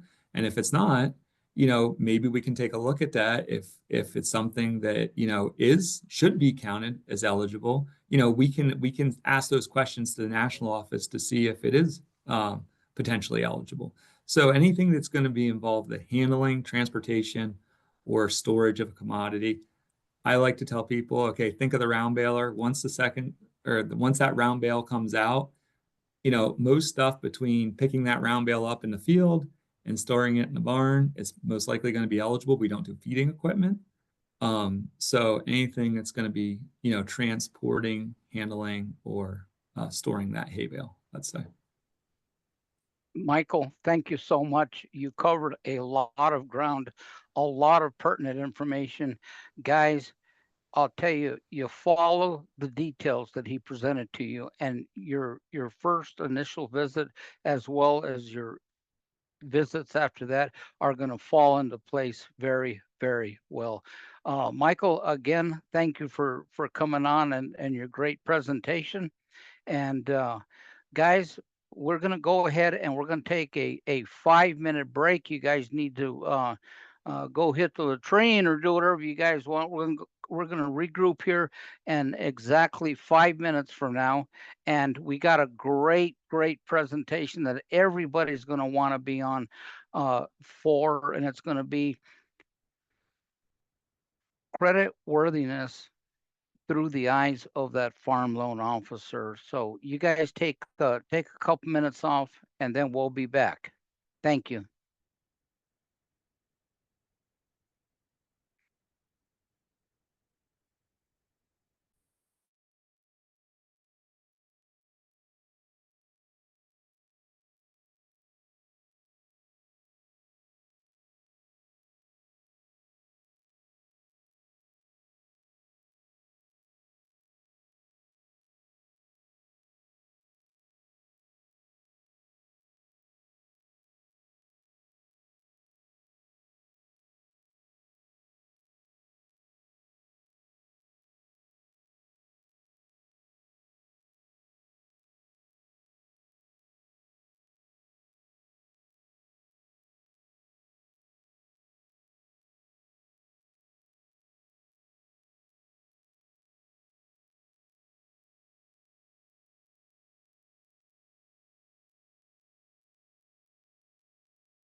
Okay, everybody, thank you guys. It reminded me while I was waiting and sitting here when I was active duty in the Army, and now I was in the old Army, not the new Army, where they got crying rooms and all that kind of stuff. The real Army back in the day, and I remember uh, talking to my first sergeant saying, First Sergeant, I gotta go pee, man.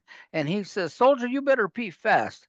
And that's kind of how this 5-minute break works out. You got to run down that hall, and usually it's a long hallway, and you got to take care of your business. You got to get back, so we start.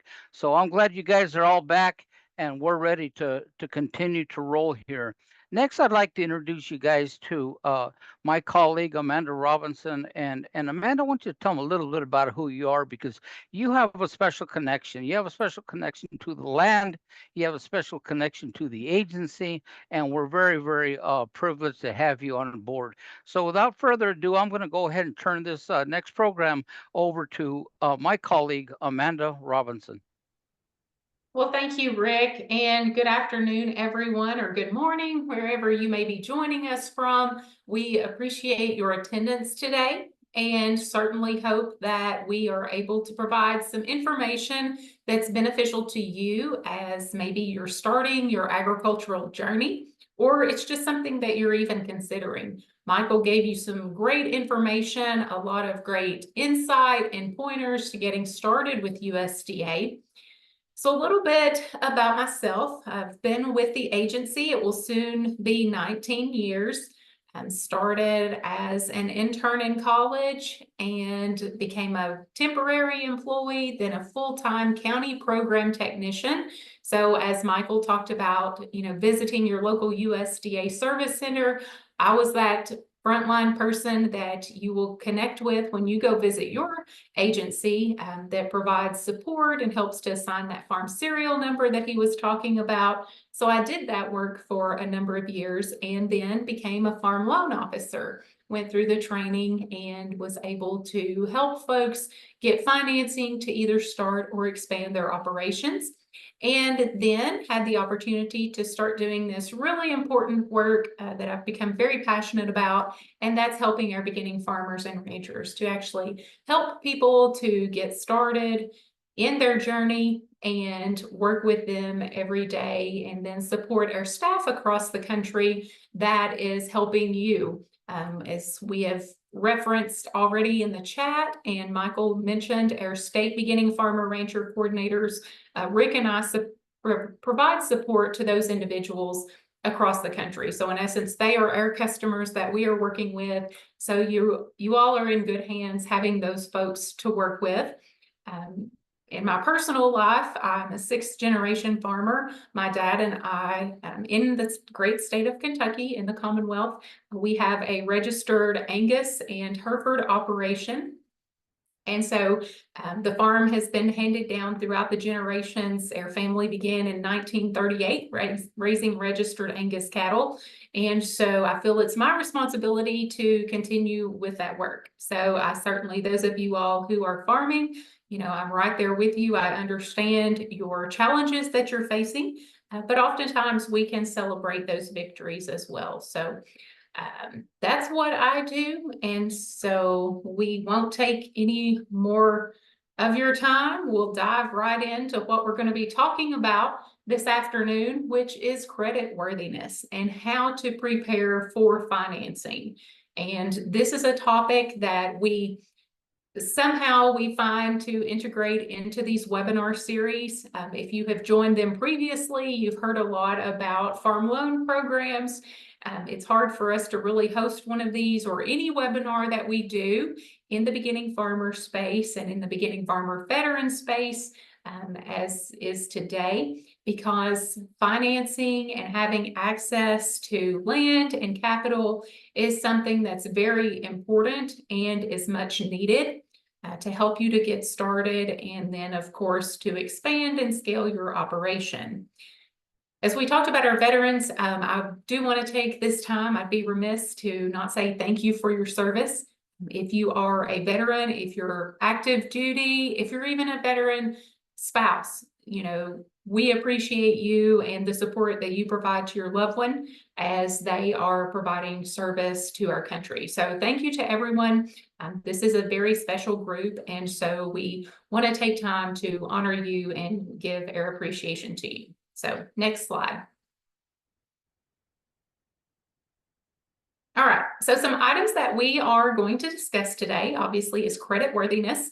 We're going to give you some tips to consider when applying for a loan, and we're going to look at this through the lens of the Farm Service Agency when you apply for loans through the agency. But these tips that we're going to share, it's going to be applicable basically to anywhere you go. If you work with a commercial or a conventional lender, these are all good reminders to have when you're applying for a loan.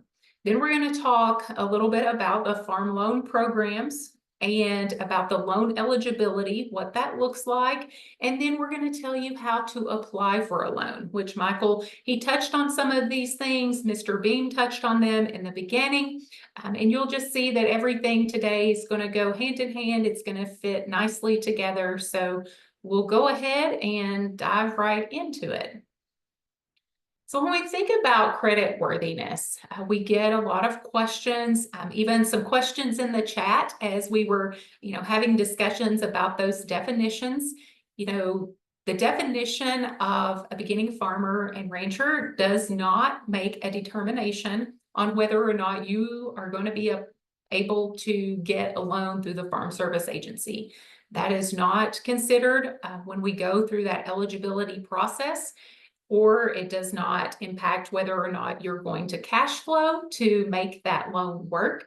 We are going to be looking, at your credit worthiness. And so what does that really mean? And I want you to keep that in mind as we go throughout this presentation, because everything basically is going to hinge back on your credit worthiness. So that is a measure of how likely you are to pay on your debt obligations. So in essence, it means it's looking at your repayment history. What is your history on that repayment of your loans or your debts that are outstanding? And how worthy are you to receive new credit? So if you have some bad credit history, that loan official that you're going to be working with, whether it's at FSA or whether it's at a commercial lender, they're going to be a little bit skeptical. They might do a deeper dive into your finances, kind of try to research, why it is maybe that your credit is not what maybe it should be. And we're going to talk about that throughout this presentation. And then it's what lenders consider before they approve any new credit.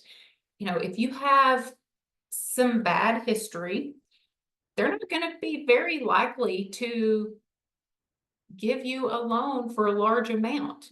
That's why it's so important to keep your repayment history, your payment history, know what that looks like in mind as you move forward. So next slide.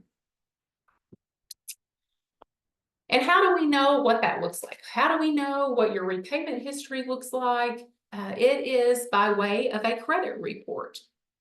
And so your credit report, here you'll notice a graph, and this is what makes up your credit report. It's your payment history, obviously, makes up the largest amount, the amounts owed, your length of credit history, what your new credit is, and the types of credit that you have. All of that goes into your credit report, and it provides us with a credit score. Now, at the Farm Service Agency, we often get the question, what does my credit score have to be to get a loan? We do not go off of a specific number. It could be 400, it could be 800, it could be 500, it could be 600. What we are most interested in is that repayment history. That tells us, helps us to better understand your credit worthiness. That credit score and that credit report provides us with a detailed record of your credit history. So it's going to tell us how you have paid on loans, credit cards. It's going to give us your payment history, as we mentioned. It's going to tell us if you've had any bankruptcies. medical expenses, and judgments. And these judgments may or may not appear on your credit report. It could be that when our loan officials go to, let's say, the courthouse and they do a lien search to see what they might be able to find there, judgments may appear there. So you need to be mindful of all of those things. And I have listed medical expenses here because this is something that we see quite often. And you may or may not know that you even have these on your credit report. Sometimes they're those little things that can haunt you. And they appear, we print out the credit report and folks are like, I didn't know that was on there. I've paid all of my medical bills, but sometimes they appear on there. So that's just a fair warning that we do see that. We also see like college debt, things like that, that people may or may not know if it's been several years. And perhaps they have, then passed that on to a collection agency. That happens. And so for FSA, they're the only fee associated when you apply for a loan is a credit report fee, because that is something that's required on every individual that applies for a loan. We have to run that credit report. So for an individual, that's going to cost you $16. If you are applying as a couple, if you're husband and wife and both need to be on that loan, then you're looking at $24.50. Or if it's an entity that's applying for a loan, it's $50. And then when you get into each of the members, there's a cost there. But primarily, for a lot of our beginning farmers, we're looking at that individual cost of $16. That is the only fee that is associated with our loan process, except if you are applying and receiving a farm ownership loan, then we have some closing costs that are associated, simply because at that point we work with an attorney to close that loan, to do the legal work, to prepare the mortgage, things like that. And we'll talk about that as we move on as well when we're talking about the types of loans, but just want to be clear that the only fees that you have associated with our loan process upfront, and it is considered to be a complete application, is if you have paid the credit report fee, typically of $16. And so then our loan officials, they'll take a deep dive. You may be asked to provide documentation of these debts. They might want to verify those debts. And so that may be asked of you to provide credit card statements, to provide, the balances on your loans that you might have through another lender, through a bank, or through another commercial lender. We want to verify those because our ultimate goal is to not set you up for failure. And again, we want to see what your credit worthiness is, what your history has been.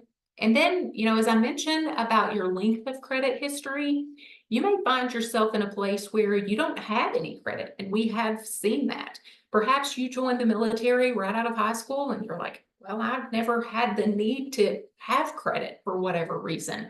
That's okay as well. When folks come to us at the Farm Service Agency, we are known as the lender of first opportunity.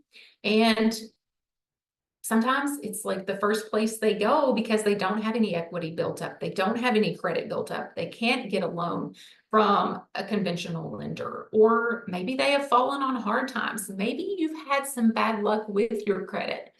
And that's okay, because our customer base, it's not folks that are flying high and doing well. We're here to support those who might be struggling a little bit. So that's what the majority of our portfolio looks like. So, as we're going to talk about some tips a little bit later on, we don't want you to feel ashamed or embarrassed to come to us. We want you to have candid and honest and straightforward conversations. And we know that you all, from the line of work that you've been doing as being a veteran, we know that you all are those who like to shoot straight. So we appreciate that. And we want you to have those straightforward conversations with loan officials when you go in to apply or to talk about applying for assistance to get a loan. Next slide.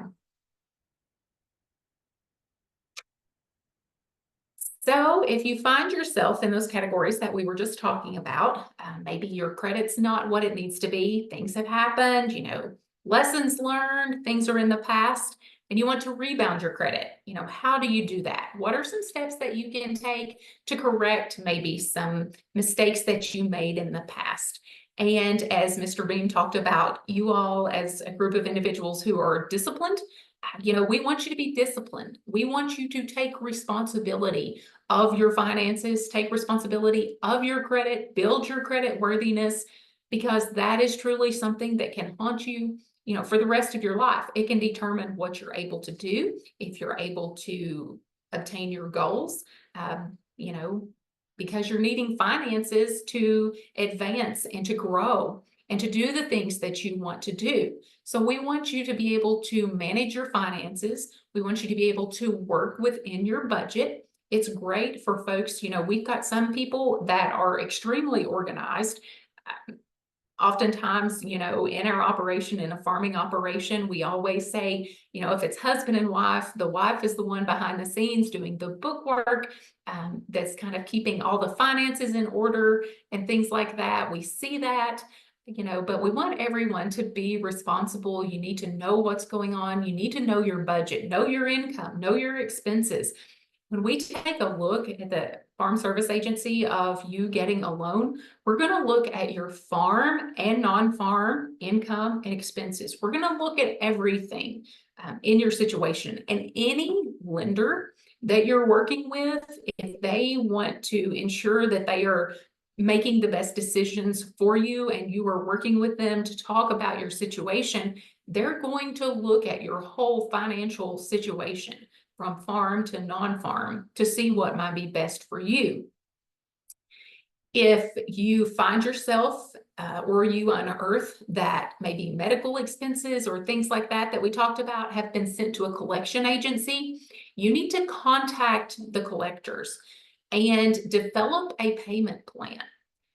As I mentioned, we don't go off of a specific score. We're going to look at your repayment history. If you even have things that have been turned over to collection, if there is notification that you are making progress, that you have contacted that collector or that company to set up a payment plan, or you have, contacted them, or you've sent them money, if it's $5, if it's $20, if it's $50, whatever the case may be, if you've made some progress to correct that debt, to get you back on a timely schedule where you're making timely payments, that's going to be a positive impact and help improve your credit worthiness. If you're making progress, again, things happen beyond our control.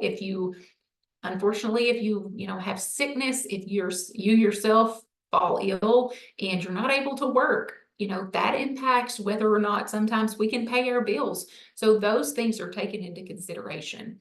If perhaps you are farming and it's been a year of drought, or we've had flooding, or you've had an ice storm, or you have a freeze to wipe out your crops, all of that plays into this.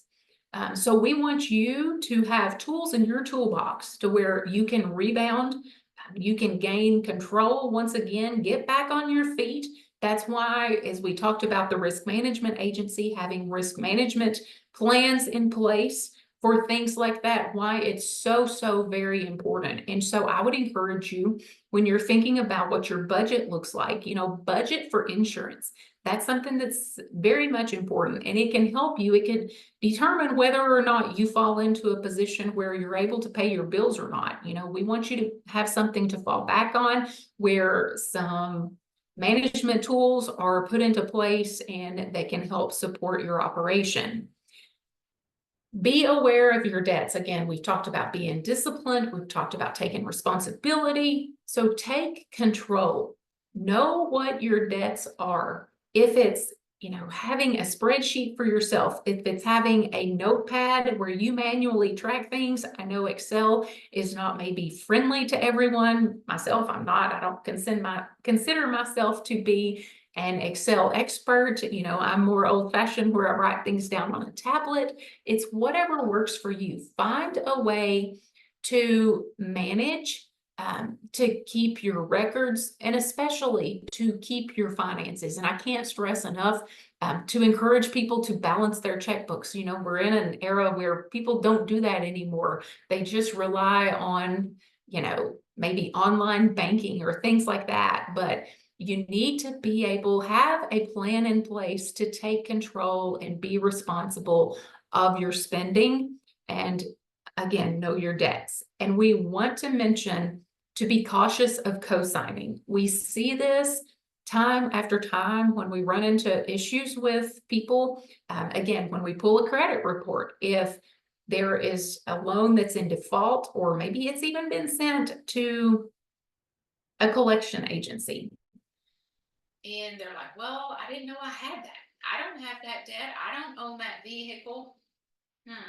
Maybe if we call back a few years, and we see this, if you have boyfriend, girlfriend, they need to get a loan to buy a vehicle and you co-sign on that loan, something goes south in that relationship, well, that loan stays with you. If you co-sign and that individual that you help get that vehicle and they default on that loan, guess what? You're in the same position, or you are either responsible for paying for that loan. You're still indebted to that. So when you co-sign on something, know that no matter what, if you get out of a relationship with that person, if it's for a child, whatever, you are equally responsible for that loan, and it can follow you. So it can make or break your credit in essence. So be aware and be mindful of that, because we see that here at FSA when folks are applying for a loan. Just know and understand what you're getting into when you co-sign on something. Next slide. Okay, so now we are going to get into some things that are helpful to know when you are applying for a loan. As it's been mentioned, Mr. B mentioned this in the beginning, Michael mentioned it, have a plan. When we're thinking about farming and ranching, know what you're going to grow or what you're going to raise. The last thing we want you to do is to walk into that USDA service center, meet with a loan officer, and say, I want a loan. And they ask you, well, what are you going to do? And you say, I don't know. That's telling us you're not very credit worthy and you're not prepared. So we want you to have a plan. If you're interested, you want to get into it, and it's perfectly fine. If you are new to this venture, you're new to agriculture, you're new to farming and ranching, you have all these ideas and you don't know how to weed it out and how to land on something. There are resources within your state that can help you. For example, the cooperative extension services, they are very, very helpful. Again, I'm going to refer back to our state beginning farmer and rancher coordinators. Reach out to them. The link to them, the directory is in the chat. Go on there, look for your state. They can help you get connected with external resources. Those that Michael mentioned in his presentation previously, those state beginning farmer and rancher coordinators can be your most valued resource because they have connections to folks throughout the state. That's their job, and their job is to help connect the dots. So if you need help on determining what you're going to do, what might be best for the area, if you're just transitioning out of service, you're moving to a new state, you're trying to find what works well in the environment that you're going to, have a conversation with them and do your homework. They can help you. They can help you get the resources that you need. But when you go in to apply for a loan, already have those things determined and know what you're asking for. Know if you have land, access to land and capital. What does that look like for you? Maybe you already own a farm. Maybe you are returning to the farm after service. Your family has had it. You're going to go back. You're going to take over that operation. Or you're just transitioning out. You think, working with the land is something that will help you. It's something that you want to do. You still want to contribute. You want to provide for your community, for your state, for your country. Do you need to lease land? Those state beginning farmer rancher coordinators can help you find people perhaps that they know of folks that have land to lease, or they can help get you connected out in your counties, your communities, you know, where you're looking to go to. And so there's many opportunities for conversations to happen, for networking. That's why it's so important for you to have a strong network of folks to work with. Find your way, find your community, find those groups to connect with so you can learn about those opportunities. So we want you to have access to land and then to capital. You know, do you have equipment to do what you need to do for your operation? Is that something that you're going to be asking about when you're submitting that loan request? And with our beginning farmers and ranchers, you know, when folks are just starting out, you know, they have this vision, they want to go big or go home. They want to buy everything brand new. New paint costs. So it could be important for you to think about what type of equipment you're looking for. You know, we don't want you to go out and buy something junky that you're going to have to do numerous repairs on. If that's not your thing, you don't have the talents to fix things. Some people can buy, we'll say, junk or less operable machinery and fix it. And they have, you know, they have the ability to do that. If you're not one of those people, we encourage you to make sure that you find equipment that is in operating condition, that's going to hold out for you, that's going to do the job. But maybe it's not something that is brand new off the lot. You know, we're talking about, you know, $100,000 tractor compared to one that might cost you $20,000 or $30,000. So things like that. And that's too is going to determine, you know, what your credit is. The more that you're going to request, the better your credit worthiness needs to be. So when you're thinking about the value or what your loan amount request is going to be, you need to think, oh, you know, am I going to be able to repay this? You know, what debts do I already have?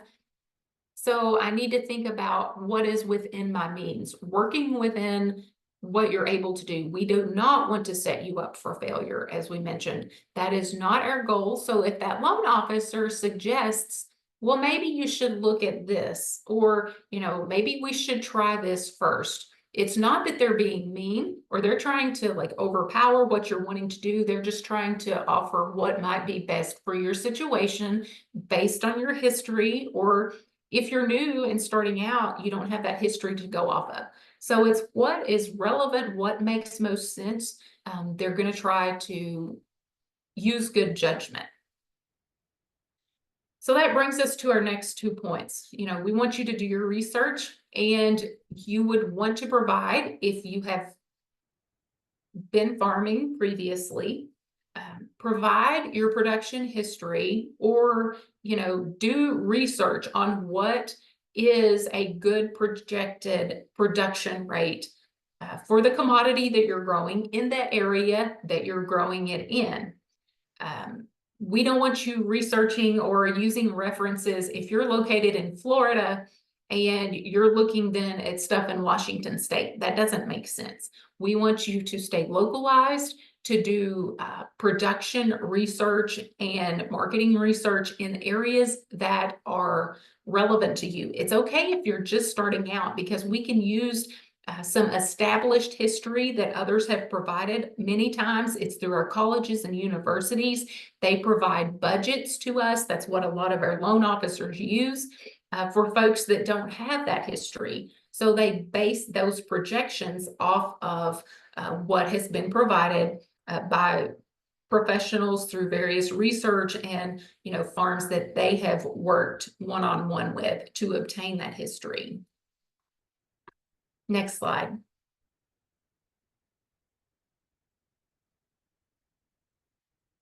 So continuing on, as we mentioned, marketing. Marketing is very, very important.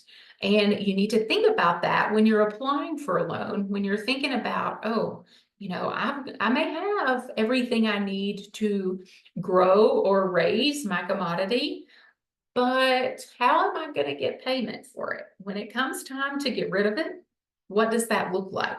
So it's going to look different depending on what you're growing or raising, if you're doing livestock or if you're doing crops. If we think about row crops, we think about fruits, vegetables, those are going to be different types of commodities, and your production is going to be different, your marketing is going to be different. If you're thinking about livestock, excuse me, is it going to be commercial livestock where you're going to just take it to the market? And that's, again, those budgets are provided a lot of times. If you don't have past history to go off of, if you're going to a sale barn, then they're going to go off of what the market is doing in that area. They may ask you, where do you plan to take your livestock to market? So they can go and look at those marketing reports. Our friends over at the Ag Marketing Service works with local departments of agriculture. They have folks that are market reporters. They provide up-to-date marketing reports, so you have a good idea of what the market's doing.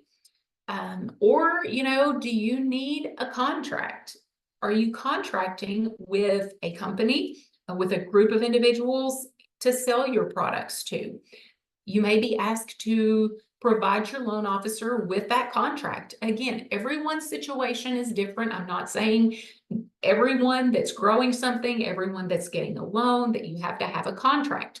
But just throwing some different options out there, things for you to think about. What is going to be most suitable for you and what you want to do? It's important to know that when you're applying for the loan, so you'll say, hey, this is going to help me to repay my loan because I have a contract to get X amount of dollars for X amount of, products or pounds or bushels or whatever it is that you're selling. Or are you selling it directly to a consumer? Are you thinking about farmers market? Is there a local farmers market in your area?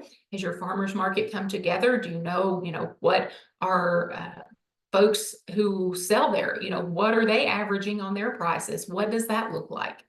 So that is something that's very important. Again, us as farmers, we can grow our commodities and we can do a good job at that. But sometimes our marketing on it, we might not be as up to par as we need to be. So it's important for you to have a plan on that and to think about how you're going to market your products. Here again is our little reminder to be mindful of your credit history. Do you have good credit? When you're applying for a loan, obviously, they're going to take a look at that credit report and it's going to be there. So it's important for you to know and to always, again, pay your debts on time, have control of your finances, have control of your debts. We've already talked a little bit about this. We want you to communicate openly and efficiently when you apply for a loan. I often like to say the key to lending is communication. And again, the clientele that we work with at the Farm Service Agency, it's not all peaches and creams. We don't have a superior loan portfolio. That is okay. That's what we're here for. We're here to help folks that need the help the most.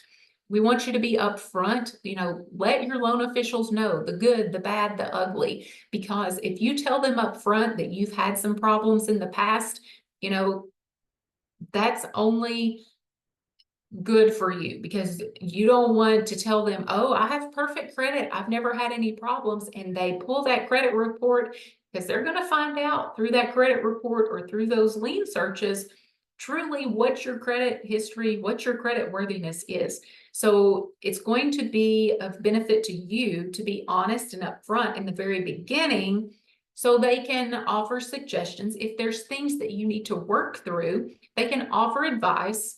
Just as we talked about how to rebound your credit, they can go in depth for your particular situation, because it's hard to talk about one size fits all in these situations, because everyone's situation is different. But communicate with them.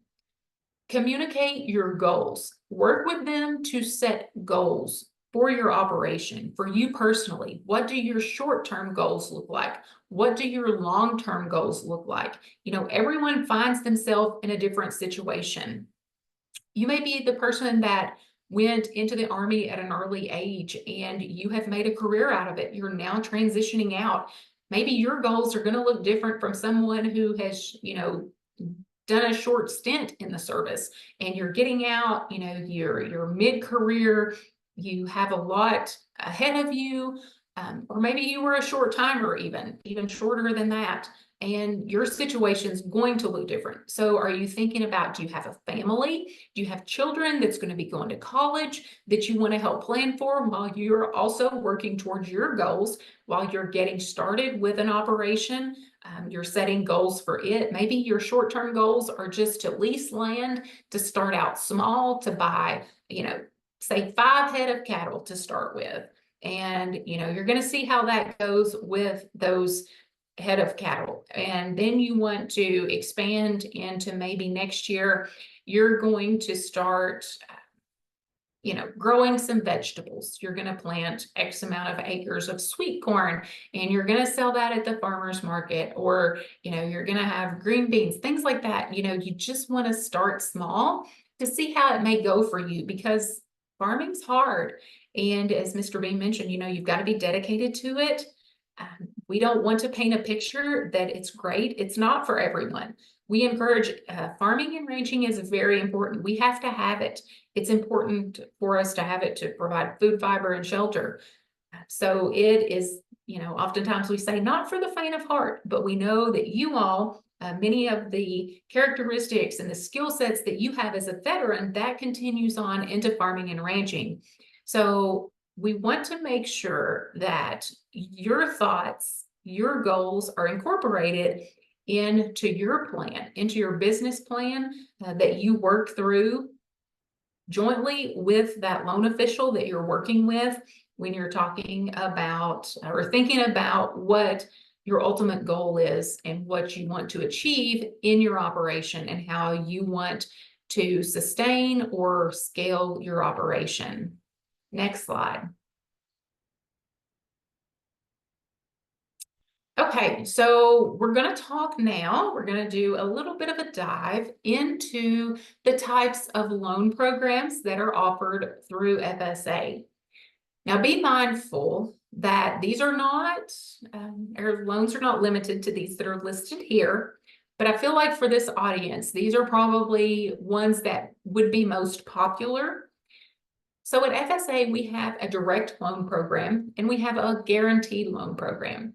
Our direct program, FSA finances that 100%. And we're going to talk through and focus on our direct program today.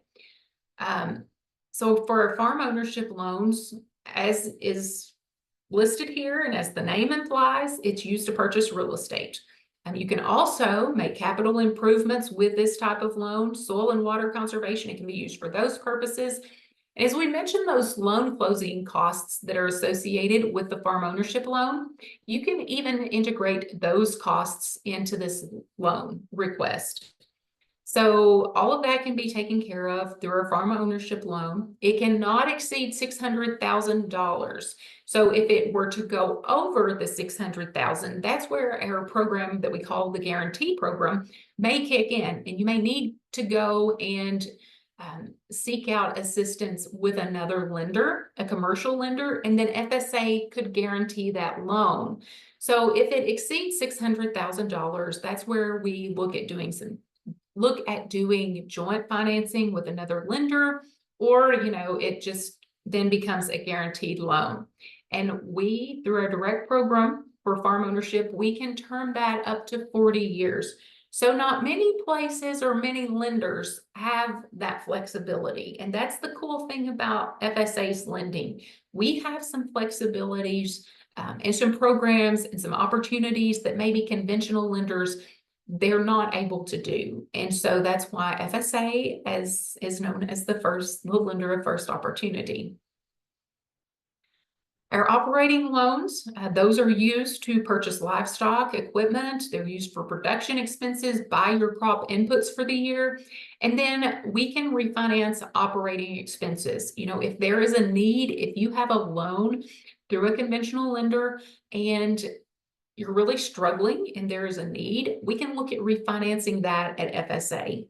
Unfortunately, through a direct farm ownership loan program, we cannot refinance land, if you will. We can look at doing that through a guaranteed program, but through a direct program, you know, we're really not in that business of refinancing real estate.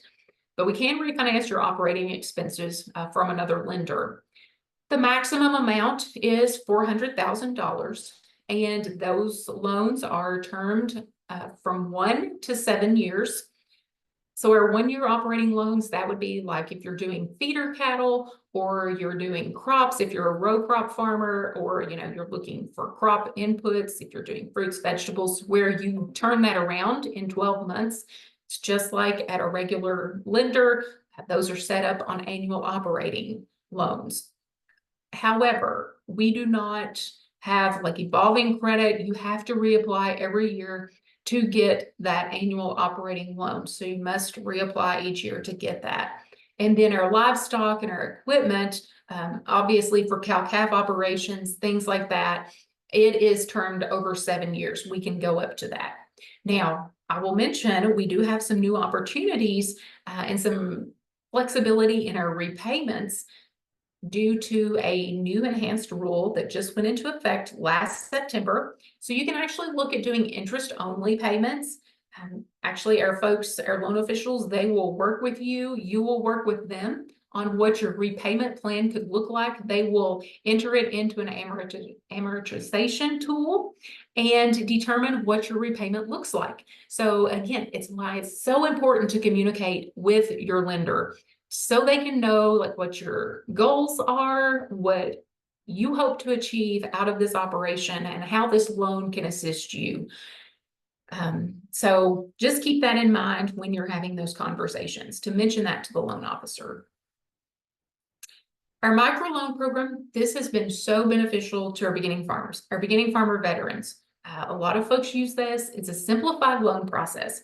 $50,000 or less. And so the cool thing now is we're able to do farm ownership loans with it.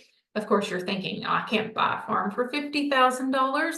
No, but depending on where you are, where you're located, you might be able to get a small amount of acreage for that. So we can term that now. We had not been able to term it over like 25 years, but with this new rule that went into effect, we are now able to term that over 40 years as well.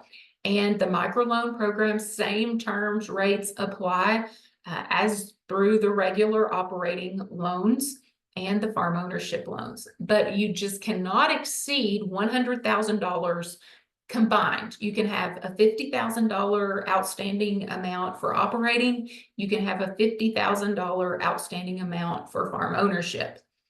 So that is a loan that's been very, very beneficial. It helps a lot of people get their foot in the door for starting out. So if you're just new to this, you're just starting, you may want to consider the microloan program. Talk to your loan official about that. And then for purchasing real estate, we have a beginning farmer down payment loan. This helps a lot of our beginning farmers because to be eligible for this loan, you must be a beginning farmer, a socially disadvantaged, a veteran, or limited resource producer. And our limited resource, there's a definition for that. It means your income falls below a certain area. That can be determined at your local USDA service center, what that amount is, and if you qualify to be a limited resource producer. This loan does require a 5% down payment from you because FSA then covers 45% of the purchase price, and it does not exceed $667,000.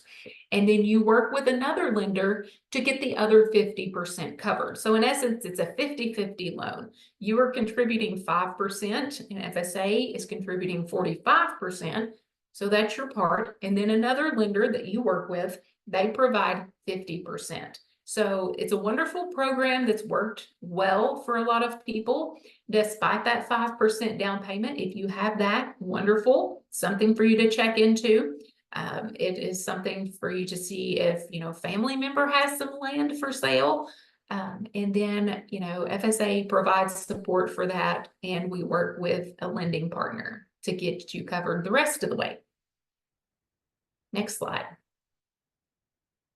So as we're talking about this, and many times, like throughout the chat, eligibility came up, am I eligible to apply for this? Am I eligible for this loan? These are the eligibility requirements that we're going to be talking about. Whether or not you are a veteran does not determine your ability to qualify for a loan. That has nothing to do with it. It's based on these eligibility requirements, your ability to repay that loan. That's what we're focusing on. So eligibility requirements for our Farm Service Agency farm loan programs. You must be a family farmer or a rancher. Again, have satisfactory credit history. That's where your credit worthiness comes into play once again. You'll see that's very important. You have not provided FSA with false or misleading documents or statements in the past. Again, why it's so important to be straightforward, to be upfront when you make those initial contacts. You must be a citizen of the United States, a non-citizen national, or a qualified alien. Next slide. You must be able to obtain credit elsewhere at reasonable rates and terms. Hence the reason, as I've mentioned, FSA is known as the lender of first opportunity. You have not been able to get credit anywhere else, so you're coming to us for help. That must be the situation that you're in. You must have the legal capacity to incur obligations of the loan, not having outstanding unpaid U.S. judgments. So here's where judgments come into play. It's where they're going to be uncovered at some point in time. So you must not have those. You must not be delinquent on a federal debt, meaning you have paid your taxes, you're responsible for that. You are not in debt to Uncle Sam. Next slide. You must have not been convicted of growing, producing, harvesting, or storing a controlled substance within the last 5 crop years. You have not received debt forgiveness from FSA, but we do have some exceptions on that. So we have recently, in the past few years, been able to provide some folks with some debt forgiveness. So there are exceptions. So those of you, if you have fallen into that category, that will not be held against you. We will be able to provide some exceptions as stated. And you must have the training, education, or farm experience to manage the farm or ranch. So you're going to be asked about your farming experience. You're going to be asked, you might have an ag degree. Some questions came up about, what are some courses that I might be able to take to help support me in being a farmer or rancher. That can be looked at. Your farm experience. If you grew up on a farm, you worked at an incubator farm, you're just getting started, whatever your case may be. We want to know about that because you must be able to portray that you know what's going on, because again, it's not that we're setting anyone up for failure. We want to make sure that you are eligible to do this, that you are qualified for it, so you have the best experience. Question or next slide.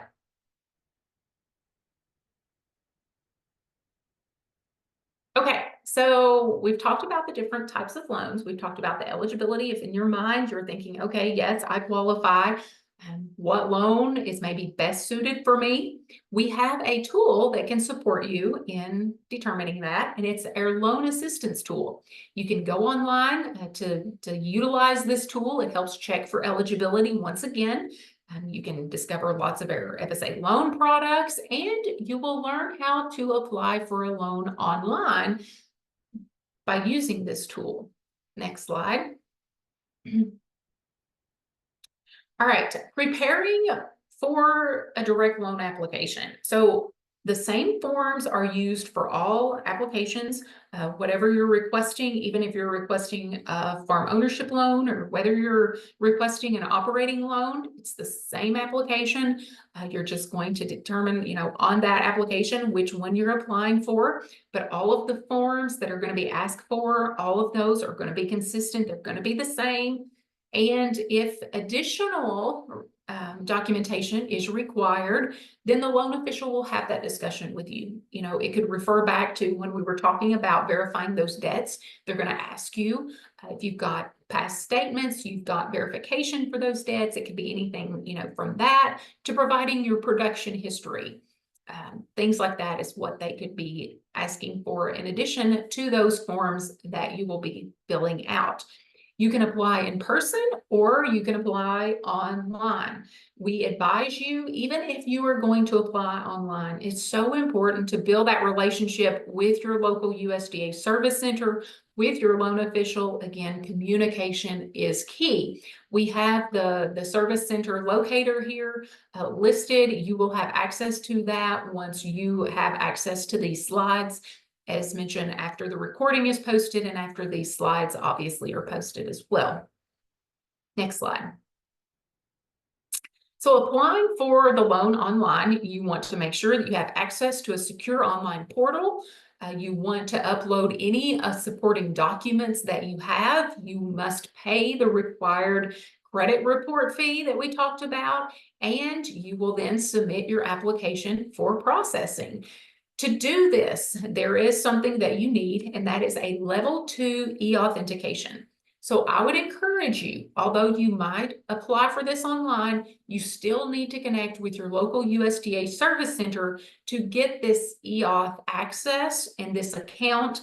So I would encourage you, it is very, very important to utilize that service center locator. If you don't know where your local service center is or how to contact them, use that resource to connect with them so they can give you guidance on how to submit these documents and how to establish this account so you can apply online if that's what you choose to do. Next slide.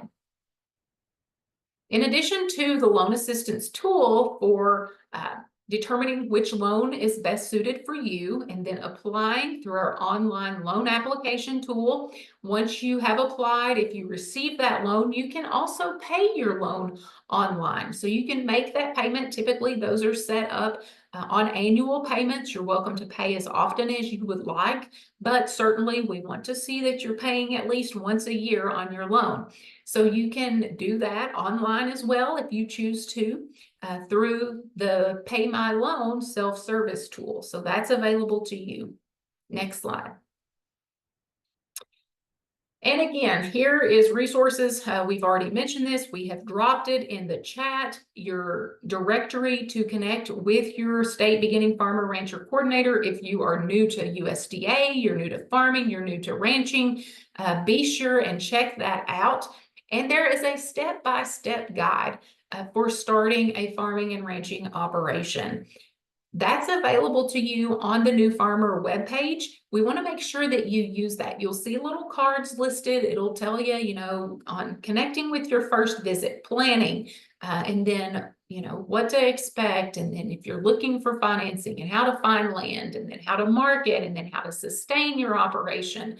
It's a step-by-step process, kind of a roadmap actually, to help you with your operation. So we want to make sure that you use that. Even take a look at that before you might even reach out to your state coordinator, because that can help guide your conversation with them. It can help you think about things as you are applying for that loan.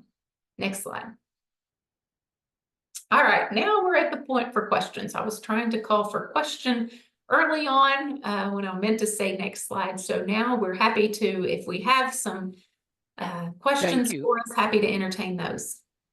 We're not going to let you get off the hot seat either, Amanda. So before we take a question, though, I really want to emphasize, I love your presentation because you talked about having a plan. Michael, you talked about having a plan. Both you guys, if you are totally uncertain or have no idea what exactly you want to do, find out, research it. Whether you get on Google, whether you go into your extension service office, but have a plan before you come into us. That's so important. And I love also, Amanda, that you mentioned, your credit worthiness is 100% your responsibility. Okay, it's not FSA's responsibility, it's yours. So if you have hiccups in your credit report, guys, look at a credit service agency, or you can get a free copy online of your credit report. Start fixing it. Start fixing it so when you come in that office, you are best prepared. Do your research. Everybody talks about that. So if you are just thinking about getting into ag, guys, ag isn't just sitting down there watching your cows graze out in the pasture and you chewing on a piece of straw on your front porch. It's a full-time 24/7 job. We want you guys bring in all the tools that you guys need to do it. You guys, the military gave you everything that you need. We're giving you the tools now to be successful in agriculture. You need to have a plan. So, Michael, go ahead and let's put Amanda on the hot seat. Well, you did a great job, Amanda. There wasn't a whole lot of questions coming in to the chat, so good job. But I did save one for you. We had an individual ask, in your opinion, what's the definition difference between a loan and a grant? Wonderful. And it's $1 million question. So everyone always asks, how can I get free money? I want a grant to start farming. So our loans, and our reply is, USDA does not give loans directly to individuals to start a farm. FSA has low interest loans. And although it is the government, you are responsible for paying that loan back. So the loan comes with a repayment. Now, our friends over at Rural Development, which I think segues into tomorrow's conversation and topic, they have a grant program where it helps with folks that are adding value to their products that they're raising. So example, if you're doing tomatoes, you're making salsa, you're raising berries, you're making jam, things like that. You're growing, you have grapes, you have a vineyard, and you're doing wine. There's a value-added producer grant, but still you have skin in the game. There's a match. There's another part that you have to support, and they can couple that with a loan program. So grants, yes, it's free money. And again, that's why it's so important to connect with your state beginning farmer coordinators, because each state is different. Some states do have grants that go directly to producers, and you don't want to miss out on those opportunities. And some of them are for small scale, some of them are for beginning farmers. So ask about the resources in your state. But USDA particularly, we do not have direct loans going direct from USDA, from our agencies, that help folks to buy land or to help them get started in farming. Those are supported. That action is supported through our loan programs, and you are responsible for paying those back. Amanda, thank you, and thank you for a great presentation. We appreciate all the presenters that we've had today. Guys, we have an exciting day tomorrow just as well. We're going to be talking about the value-added producer grants that Amanda started to talk about here a little bit. We're going to bring in the experts, people that handle these grants on a day-to-day basis. And then we're going to have my good friend, who is also the state coordinator, beginning farmer and rancher coordinator out of Texas, Floyd Knowles. He's going to talk to you about the EQIP program. He's going to talk to you about what does NRCS do and how is that going to benefit you. Guys, so we're bringing in rural development tomorrow to come talk to you about what they have to offer you. Then we're bringing in NRCS in the second part of the day. And we want you guys here. We want you starting to put those tools in that toolbox so you can go out there and be successful. So again, thank you guys for all registering. Thank you for getting on to our webinar. And tomorrow we're going to go ahead and launch day 2. So thank you guys. Have a wonderful afternoon and evening.